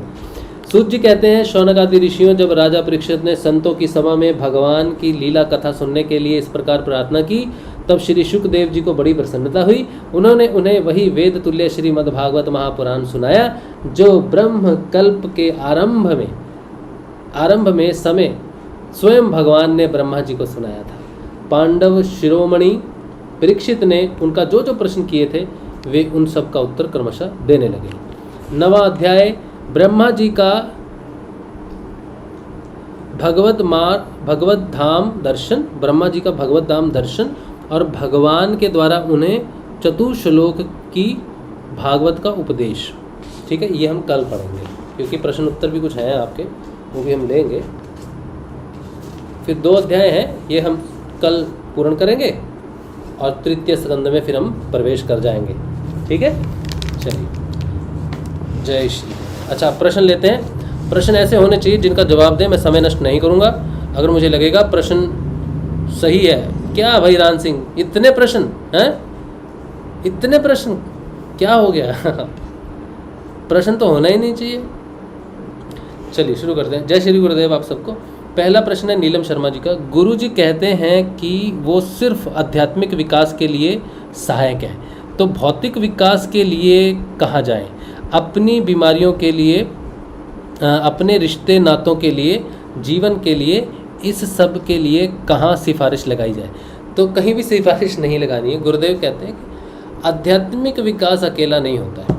आध्यात्मिक विकास और भौतिक विकास दोनों एक साथ होते हैं, इसमें भोग और मोक्ष दोनों हैं। तो आपका जो विकास है वो दो तरफा विकास है। जीवन में दो यात्रा, गुरु जी कहते हैं कि गुरु से दीक्षा लेके जब साधक द्विज हो जाता है ना, तो दो यात्राएं करता है, आध्यात्मिक उन्नति भी करता है और भौतिक समृद्धि भी इसको प्राप्त होती है। तो इसमें भोग और मोक्ष दोनों है, ठीक है। किसी एक मार्ग है, त्याग मार्ग है, ज्ञान मार्ग जो है उसमें त्याग है, भोग नहीं है, लेकिन इसमें भोग और मोक्ष दोनों है। और संत चले जाते हैं, त्याग देते हैं सब कुछ, कहीं जाने की जरूरत नहीं है, ठीक है। इसी मंत्र से आपको मिलेगा, आपका भौतिक विकास इसमें होगा, चिंता नहीं करनी है आपने। संगीता शर्मा जी कह रहे हैं, भाई डेली आप कहते हैं कि आनंद आ गया, आज हम कह रहे हैं कि भाई सच में आनंद आ गया। आपने गुरु जी का वर्णन बहुत ही आदर, श्रद्धा, भावना से भरकर सरल और शांतिपूर्वक तरीके से समझाया है। यह बहुत ही सराहनीय है। बहुत बहुत धन्यवाद कि गुरु जी ने हमसे जो करवाना था करवा रहे हैं। लेकिन इसमें एक चीज़ मुझे बहुत अच्छी लगी, मुझे आपका एक शब्द तो मुझे बहुत ही अच्छा लगा, शांतिपूर्वक तरीके से। इस पर मैं मनन करूँगा, अध्ययन करूँगा और मैं कोशिश करूँगा कि मैं सत्संग में शांत रहूँ, क्योंकि कई बार वो ऊर्जा है ना, वो मेरे शरीर में ऐसे उबलती है।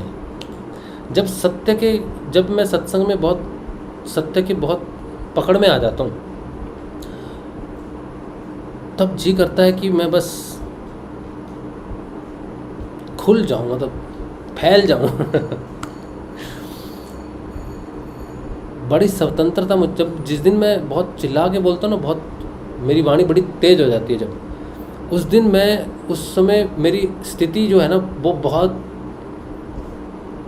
मतलब क्या बताऊँ, एक अभय मुद्रा है वो, उसमें मुझे एक अभय महसूस होता है, बड़ी स्वतंत्रता महसूस होती है, संरक्षण महसूस होता है, सुरक्षा महसूस होती है और ज़बरदस्त होता है। और मैं एक बात और मैं बता रहा हूँ आपको, जब भी सत्संग में रहस्य प्रकट होते हैं ना, तो मेरी जीभ कटती है। ये बहुत बार होता है। नॉर्मल हम पूरा दिन काम करते हैं, सब करते हैं, कभी नहीं कटती, लेकिन सत्संग में जिस दिन रहस्य प्रकट होगा ऐसा, जो मैंने पहले ना बोला हो सत्संग में, पहली बार जब प्रकट होता कोई भी रहस्य, वो तब जीभ कटती है।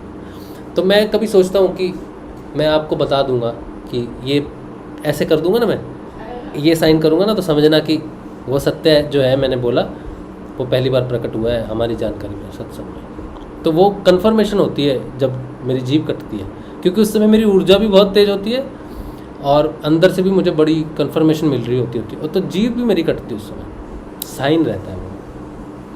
तो हम एक काम करेंगे, उसमें हम थोड़ा एक चिन्ह छोड़ेंगे, फिर बाद में अध्ययन करेंगे कि हम क्या बोल रहे हैं, क्या हुआ, क्यों हुआ, क्या घटना घटी। तो ऐसा चिन्ह याद रखिएगा आप, ठीक है। चलिए आगे चलते हैं। संजीव शर्मा कह रहे हैं, गायत्री मंत्र जपने के लिए क्या गायत्री मंत्र से पहले ओम लगाना जरूरी है? श्री गुरु ओम लगाने के लिए मना करते हैं। गायत्री मंत्र तो नहीं जपना है, वेदों में स्त्रियों के लिए गायत्री मंत्र निषेध है, कृपया इस पर भी बताएं। गायत्री के विषय में हमको कुछ भी नहीं मालूम है, हमको कुछ भी नहीं मालूम है, किसी भी मंत्र के बारे में हमको कुछ मालूम नहीं है। हमको सिर्फ गुरु मंत्र के बारे में मालूम है कि गुरु मंत्र को वैसे ही जपना है जैसे गुरुदेव ने बताया है, और सभी उसको जप सकते हैं, स्त्री, किन्नर, पुरुष, बच्चे, गर्भवती महिलाएं, बीमार, अंतिम सांस में पड़ा हुआ, पहली सांस में पड़ा हुआ, कोई भी व्यक्ति संसार में भगवान श्री गुरुदेव के मंत्र को जप सकता है। और उसके आगे ओम और पीछे नमः लगाना नहीं है, गुरुदेव ने निषेध किया। जैसे गुरुदेव ने बताया वैसे ही करना है। बाकी किसी भी मंत्र का मुझे कोई ज्ञान नहीं है, और ना ही मैं किसी मंत्र को जपने के लिए प्रोत्साहन देता हूँ। मैं तो ये कहता हूँ कि जो जप रहे उसको छोड़ के गुरु का मंत्र पकड़ो, ठीक है संजीव भाई।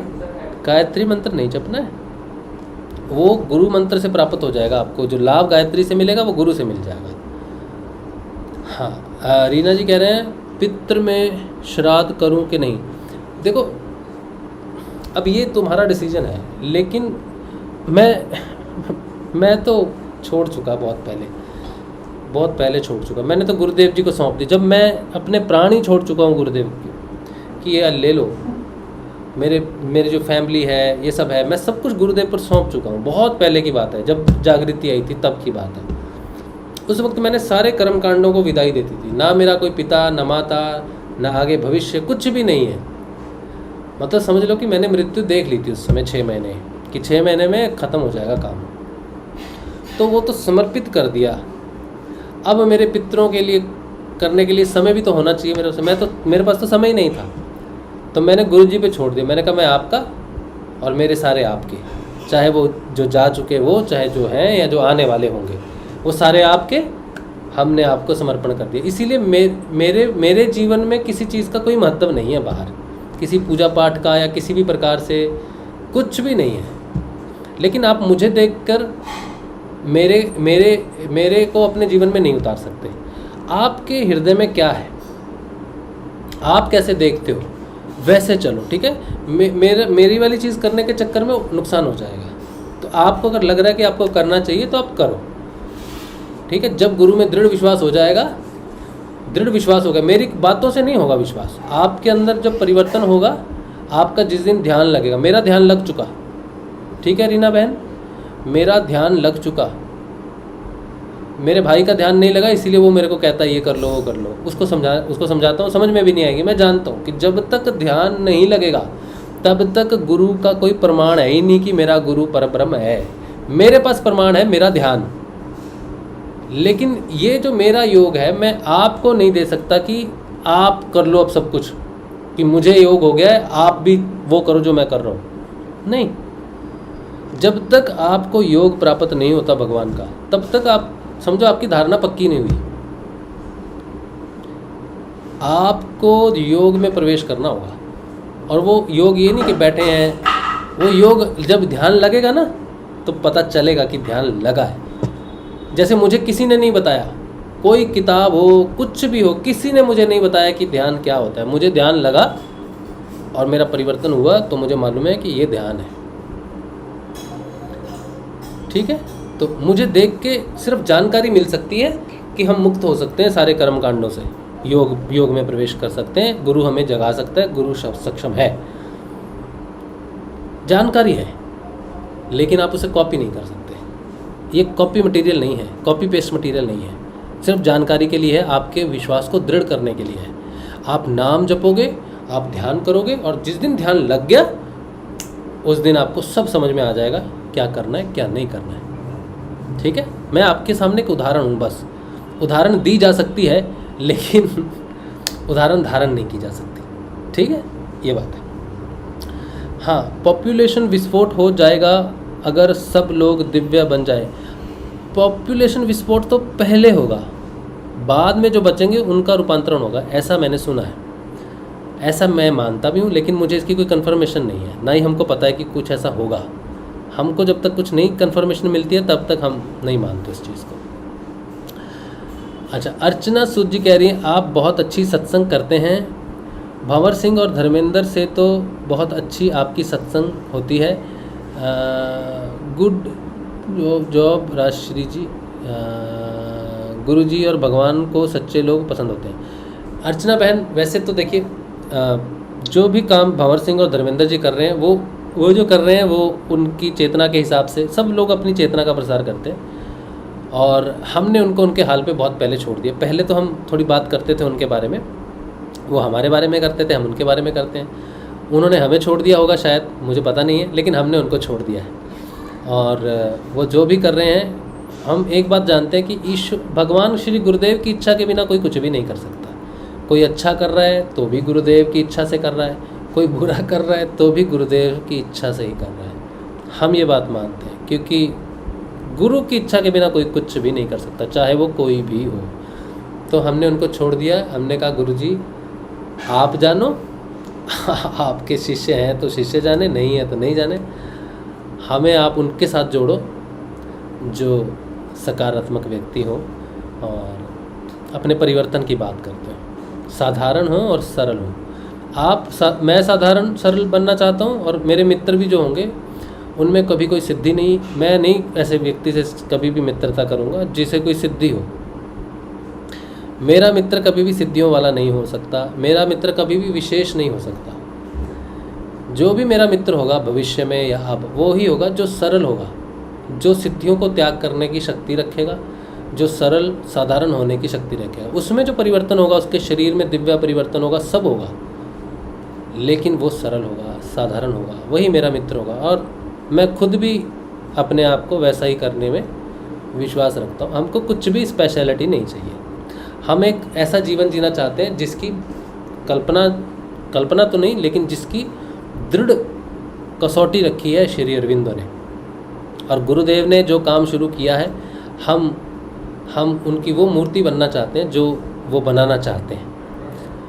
और पूर्ण रूप से ना हमारे अंदर से गुरुदेव छलकने चाहिए, कोई विशेषता अलग, कोई सिद्धि नहीं छलकनी चाहिए, क्योंकि गुरुदेव बहुत सरल थे, साधारण थे अपने जीवन में, बहुत मासूम थे और सच्चे थे। वैसा ही होना है। गुरुजी ने कभी आकाश में उड़ के नहीं दिखाया, कोई सिद्धि नहीं दिखाई, कोई चमत्कार नहीं दिखाया, कुछ भी नहीं कहा। गुरुजी ने एक ही बात कही, नाम जपो, ध्यान करो, आनंद में रहो। तो हमारे अंदर से शक्ति नहीं झलकनी चाहिए, गुरुजी झलकने चाहिए, यही हमारा लक्ष्य है। ठीक है, तो जो भी कर रहे हैं बस गुरुजी की इच्छा से हो रहा है। जब तक उनकी इच्छा है तब तक ये सत्संग चल रहा है, जब तक उनकी इच्छा है तब तक कोई और व्यक्ति बोल रहा है। जब उनकी इच्छा होगी कि बस चुप हो जाए, बैठ जाए, उस दिन मैं भी चुप हो जाऊंगा और कोई दूसरा व्यक्ति है तो वो भी चुप हो जाएगा। चलिए, आपको ये डिसाइड करना है कि आपको किधर जाना है। ठीक है, सही दिशा में जाना है आपको। और जो भी दिशा हो, गुरुदेव जी की एक ऐप है, हाँ मैं बताना भूल गया, गुरु जी की एक ऐप है, बहुत ही ज़बरदस्त, बहुत ही अच्छी। जितने भी लोग गुरु जी के बारे में जानना चाहते हैं वो इस ऐप को अपने फ़ोन में डाउनलोड करो। ये जोधपुर आश्रम की तरफ से आई है ऐप, और मैंने इसको देखा है और मुझे बहुत अच्छी लगी है। मैंने पूरा तो इसको नहीं जांचा है, लेकिन जितनी भी मैंने देखी है मुझे बहुत अच्छी लगी है ऐप। ये ऐप सभी शिष्यों के पास होनी चाहिए। तो मैं आपको ये दे रहा हूँ, इसका लिंक दे रहा हूँ, आप एक मिनट, नहीं आ रहा। अच्छा, जो भी सत्संग ग्रुप में है, सत्संग ग्रुप में मैंने जो मैसेज दिया था उसको कॉपी पेस्ट कर दीजिए प्लीज़। ये यहाँ पर हो, एक मिनट फिर से ट्राई करता हूँ, कोशिश करता हूँ, शायद हो जाए। क्या हुआ? ओ अच्छा, यहाँ, हाँ ठीक है, लेकिन इसमें लिंक नहीं आ रहा शायद। हाँ मैंने भेजा तो है, लेकिन इसमें ना लिंक नहीं आया शायद। एक फिर से दे रहा हूँ।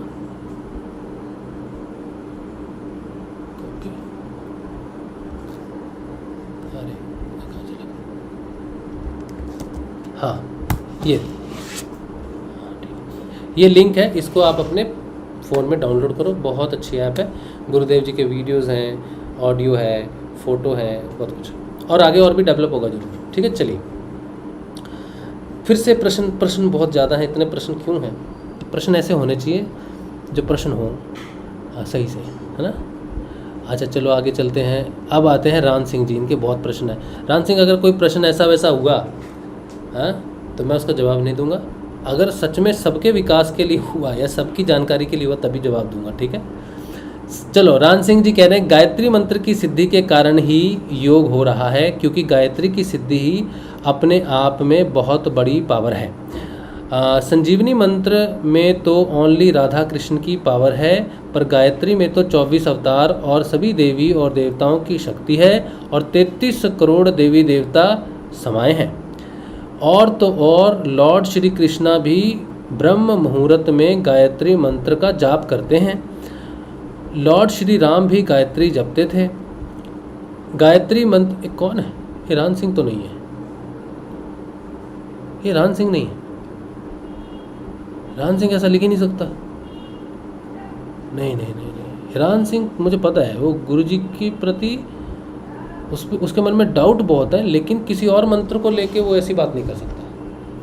ये किसका आइडिया है? My spiritual journey with Shri Siyag Siddha Yoga, कमल शर्मा, है ना। तुम्हारे सारे मैसेज मैं नहीं पढ़ूंगा। इसका कारण ये है कि तुम समझ नहीं रहे मेरी बात, और तुम्हें समझ में आएगी भी नहीं। ठीक है, तुमको गायत्री जपना है, तुम गायत्री जपते रहो, ठीक है। लेकिन अब जो भी है, नमस्कार है तुमको। चलिए आगे बढ़ते हैं। मैंने सोचा था रान सिंह कभी ऐसे मैसेज नहीं लिखेगा, गुरुजी के प्रति उसका डाउट जरूर है, लेकिन वो प्रयास कर रहा है गुरुजी को समझने की। भैया आज तक मेरा ध्यान नहीं लगा। दीक्षा कुमारी, कोई बात नहीं बहना, चिक्कर नहीं है। ध्यान जिस दिन लगेगा उस दिन घटना घटेगी ना, उस दिन घटना घटेगी। ध्यान देखो, अभी जो तुम ध्यान कर रहे हो ना, प्रयास कर रहे हो 15 मिनट, वो क्रिया योग का हिस्सा है, ध्यान का प्रयास चल रहा है अभी। ये जब नाम का नशा आने लग जाएगा तो पहले तंद्रा घटित होगी, डायरेक्ट ध्यान नहीं, पहले नशा आएगा, उससे तंद्रा, निद्रा, नींद आएगी बहुत ज़्यादा। ध्यान करने के बाद सो जाओगे, ध्यान करते करते सो जाओगे, ये सब घटनाएं पहले घटेंगी। क्योंकि जिस भूमि पर ध्यान लगना है उस भूमि तक का रास्ता क्लियर होना चाहिए, और जब वहाँ का रास्ता क्लियर हो जाएगा तब तुमको ध्यान लगेगा। फिर तुमको भ्रम नहीं होगा कि तुम सो रहे थे, तुम निद्रा और ध्यान के बीच का अंतर जान जाओगे। जिस दिन तुम ध्यान और निद्रा के बीच का अंतर जान जाओगे, काम हो गया उस दिन। गुरुजी कहते हैं ये आंख बंद वो खुली। उस दिन हो जाएगा, हम तो चिंता नहीं करना, ठीक है। मेरा ध्यान 5 वर्षों बाद लगा था, समझ रहे हो। आज मुझे 10 वर्ष हो गए हैं गुरुजी के योग में। 10 वर्ष कंप्लीट हो जाएंगे नवंबर में। तो मेरा ध्यान लगा था 2019 में, गुरुजी ब्रह्मलीन हो चुके थे तब तक। तो कोई बात नहीं, ज़रूरी नहीं आपको 5 वर्ष लगेंगे, लेकिन मैं अपना बता रहा हूँ कि अगर हम थोड़ा करते रहें, चलते रहें इस पथ पर, तो आपको रिजल्ट मिल जाएगा, चिंता मत करो। अच्छा, मेरा मैसेज ऊपर चला गया है भैया जी, नीलम शर्मा जी का। कौन सा मैसेज? पढ़ लिया तो सब। मैंने बोला तो आपको, कौन सा मैसेज है देखें, कॉपी कर देना चाहिए था इधर नीचे। नीलम बहन का मैसेज कहाँ गया? पहले तो मैंने आपका ही मैसेज पढ़ा। गुरुजी कहते हैं कि वो सिर्फ अध्यात्म विकास देते हैं। नहीं, गुरुजी सिर्फ अध्यात्म विकास नहीं देते, गुरुजी भौतिक विकास भी देते हैं। होता है भौतिक विकास, हमारा हो रहा है, लेकिन हमको हमारी जो भौतिक विकास में हमारी थोड़ी असंतुष्टि बनी हुई है, क्योंकि वो असंतुष्टि लालच के कारण हो सकती है। हमें ये चाहिए, वो चाहिए, ये नहीं हो रहा, वो नहीं हो रहा। आध्यात्मिक चेतना के विकास के साथ ही भौतिक विकास होना चाहिए। भौतिक विकास ही हो गया, फिर अध्यात्म की किसे पड़ी है? थोड़ा भौतिक विकास, किसी को कोई बहुत टिपिकल बीमारी है, क्रिटिकल बीमारी है, उसकी बीमारी ठीक हुई, थोड़ा भौतिक जगत में थोड़ा ठीक हुआ तो आगे बढ़ा, वो गुरुजी देखते होंगे कैसे विकास करना है किसी का। लेकिन जिस व्यक्ति का आध्यात्मिक विकास होगा उसका भौतिक विकास भी होगा सिद्ध युग में, क्योंकि ये कमल कीचड़ में ही खिलने वाला है, ठीक है। तो ये अध्यात्म भौतिकता में रहकर ही अपनी पूर्णता को प्राप्त करेगा। इसका उद्देश्य ही है भौतिक जीवन को स्थिर, स्वच्छ, संतोषपूर्ण और दिव्य करना ही इस योग का लक्ष्य है। अगर वही नहीं हुआ, भौतिक जीवन मानव दिव्य हुआ ही नहीं, तो फिर नहीं, फिर मतलब योग की तो डेफिनेशन बेकार होगी। जैसे मैंने कहा ना, ऋषि अरविंदो जी ने कहा है ना कि भाई दिव्य आगामी मानव जाति दिव्य शरीर धारण करेगी। अब सोचो आपके पास दिव्य शरीर है, कोई रोग नहीं है, कोई शोक नहीं है, मृत्यु का भय नहीं है, जीवन में आनंद है, तो वो भौतिक तो हुआ ना, ठीक है। तो होगा भौतिक विकास, होगा जरूर है। कुछ नहीं करना अलग से, गुरु जी को पूर्ण समर्पित होकर। बाकी देवी देवताओं को एकदम तिरस्कार मत करना, उनको नमस्कार करो, उनकी आज्ञा लो। जिसके भी आप भक्त रहे हो उसकी आज्ञा लो, उसको बताओ कि हे ईश्वर, हे प्रभु, हे देव, हे देवी, हे पितर, जो भी हुआ, हमें गुरु जी की प्राप्ति हुई है, हमें आशीर्वाद दीजिए कि अब हम सिर्फ उनका मंत्र जपें। आप सभी को नमस्कार कर सकते हो, पहले कोई गुरु है उसको नमस्कार कर लो, श्रद्धा जनाओ, ठीक है, ठीक है। अब कोई पंडित जी हैं, एक पंडित जी हैं, वो एक सिद्ध मंदिर के पंडित जी हैं, सिद्ध पीठ है वो, तो सिद्ध पीठ में, भोलेनाथ के सिद्ध पीठ में तो भाई अब 24 घंटे घंटी बजानी भोलेनाथ की ही बात हो रही है। वो भी जुड़े गुरुदेव से, उनसे भी मैंने कहा जो करते हो करो, लेकिन जब अपने लिए बैठोगे तो गुरु जी का नाम जपना, बाकी जो भक्त आ रहे हैं, दर्शन करने आ रहे हैं, भोग चढ़ा रहे हो, भोलेनाथ जी को जल चढ़ाना है, मंदिर की सफाई करनी है, जो भी कर रहे हो वो करो, वो तुम्हारा कार्य है, वो तुम्हारा कर्म है इस संसार में। लेकिन जब तुम शांति से भोलेनाथ के पास बैठोगे तब भोलेनाथ को कहना, भोलेनाथ आपकी कृपा से हमें श्री भगवान की प्राप्ति हुई है, गुरु भगवान की प्राप्ति हुई है, हम उनके अच्छे शिष्य बने, ऐसा हमें आशीर्वाद दो। क्योंकि भोलेनाथ की कृपा के बिना तो होगा नहीं क्योंकि वो जिसकी सेवा कर रहा है उसी की कृपा होगी ना। तो भोलेनाथ के पास बैठ कर गुरु का मंत्र जपना चाहिए। भोलेनाथ बहुत प्रसन्न हो जाएंगे, अति प्रसन्न हो जाएंगे, डमरू बजाएंगे। क्योंकि भोलेनाथ सबसे ज़्यादा प्रसन्न कब होते हैं? जब गुरु की महिमा होती है, जब गुरु की बात होती है। अभी मैं गुरु की बात कर रहा हूँ ना, तो वो डमरू बजा रहे होंगे ऊपर, आहा क्या बात कर रहा है, अच्छी बात कर रहा है।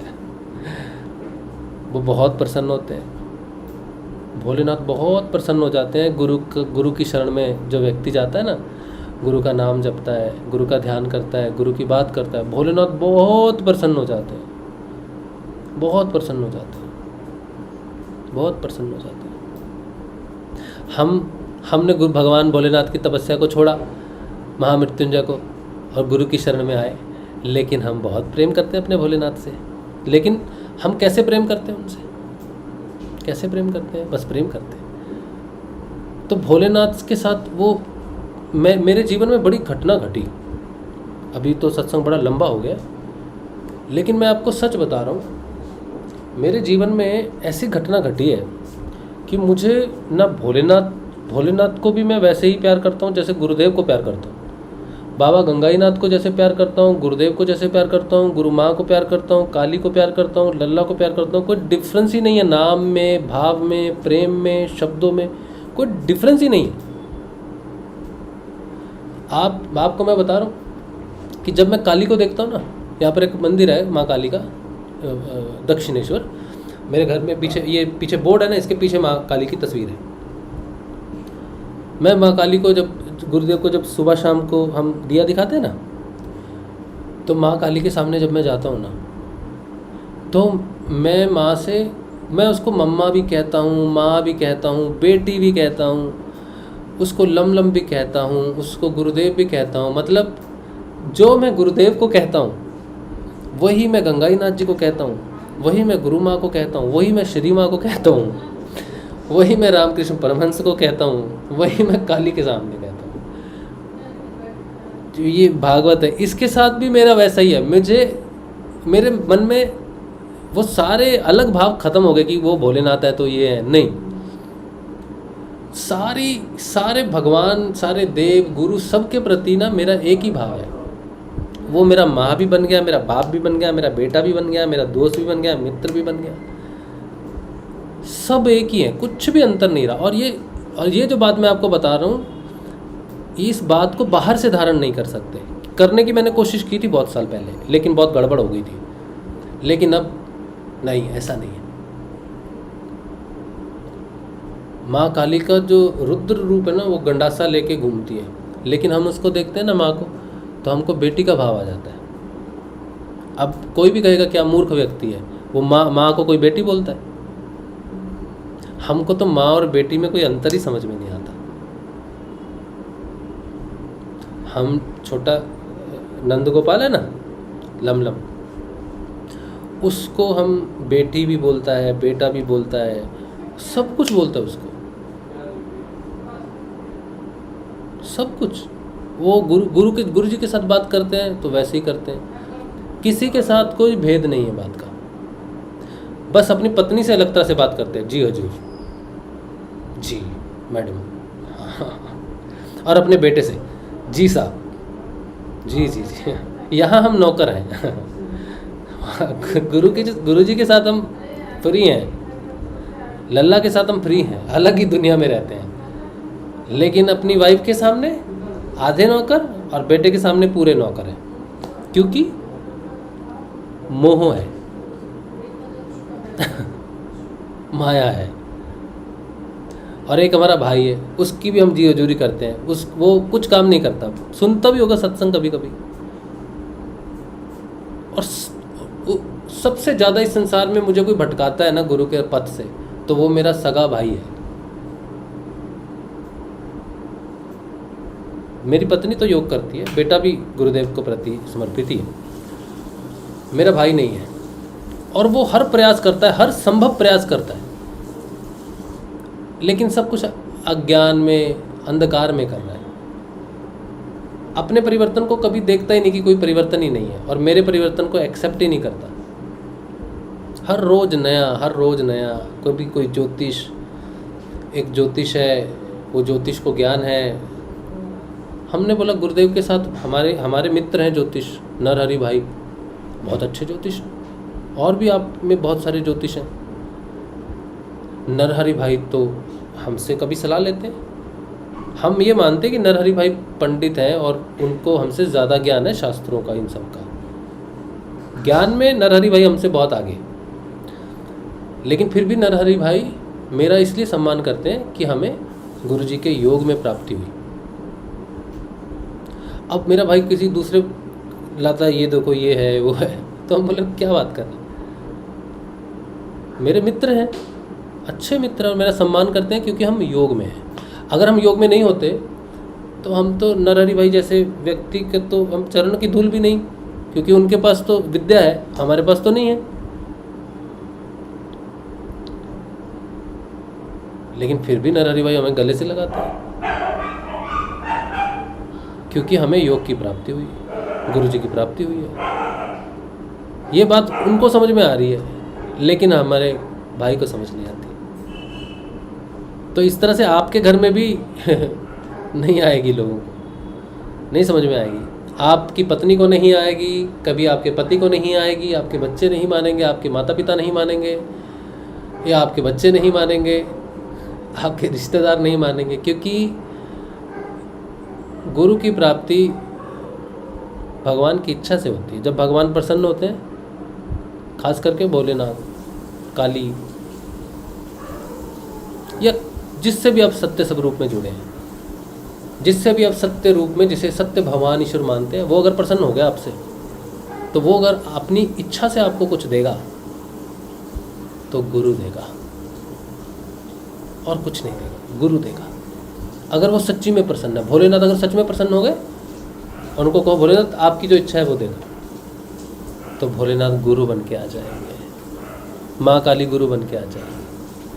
क्योंकि माँ काली का रहस्य अभी संसार जानता नहीं है, काली का रहस्य संसार जानता नहीं है अभी, कौन है कौन है वो संसार जानता नहीं है, जानेगा, जरूर जानेगा। चलिए, तो हाँ, सगा भाई है हमारा चलिए, जो भी है, तो उम्मीद है कि एक दिन उसे गुरु की शरण प्राप्त हो। आज का सत्संग श्री गुरुदेव के श्री चरणों में। कल मिलेंगे हम लोग शाम को, शाम के ध्यान में 6:30 बजे। जय श्री गुरुदेव, जय श्री दादा गुरुदेव, हर हर महादेव भोलेनाथ की बात हुई ना आज, तो हम थोड़े भावुक हो गए।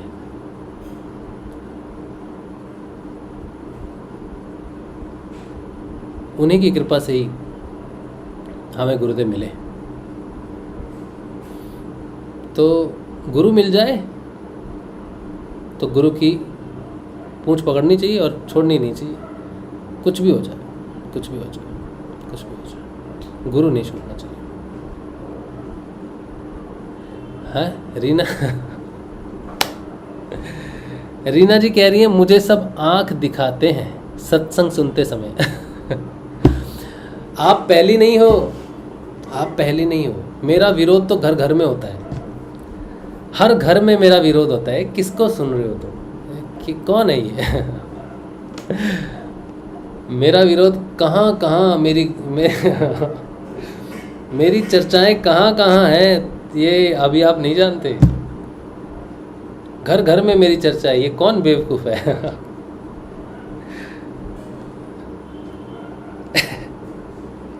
कोई नई बात नहीं है रीना बहन, ठीक है, कोई बात नहीं।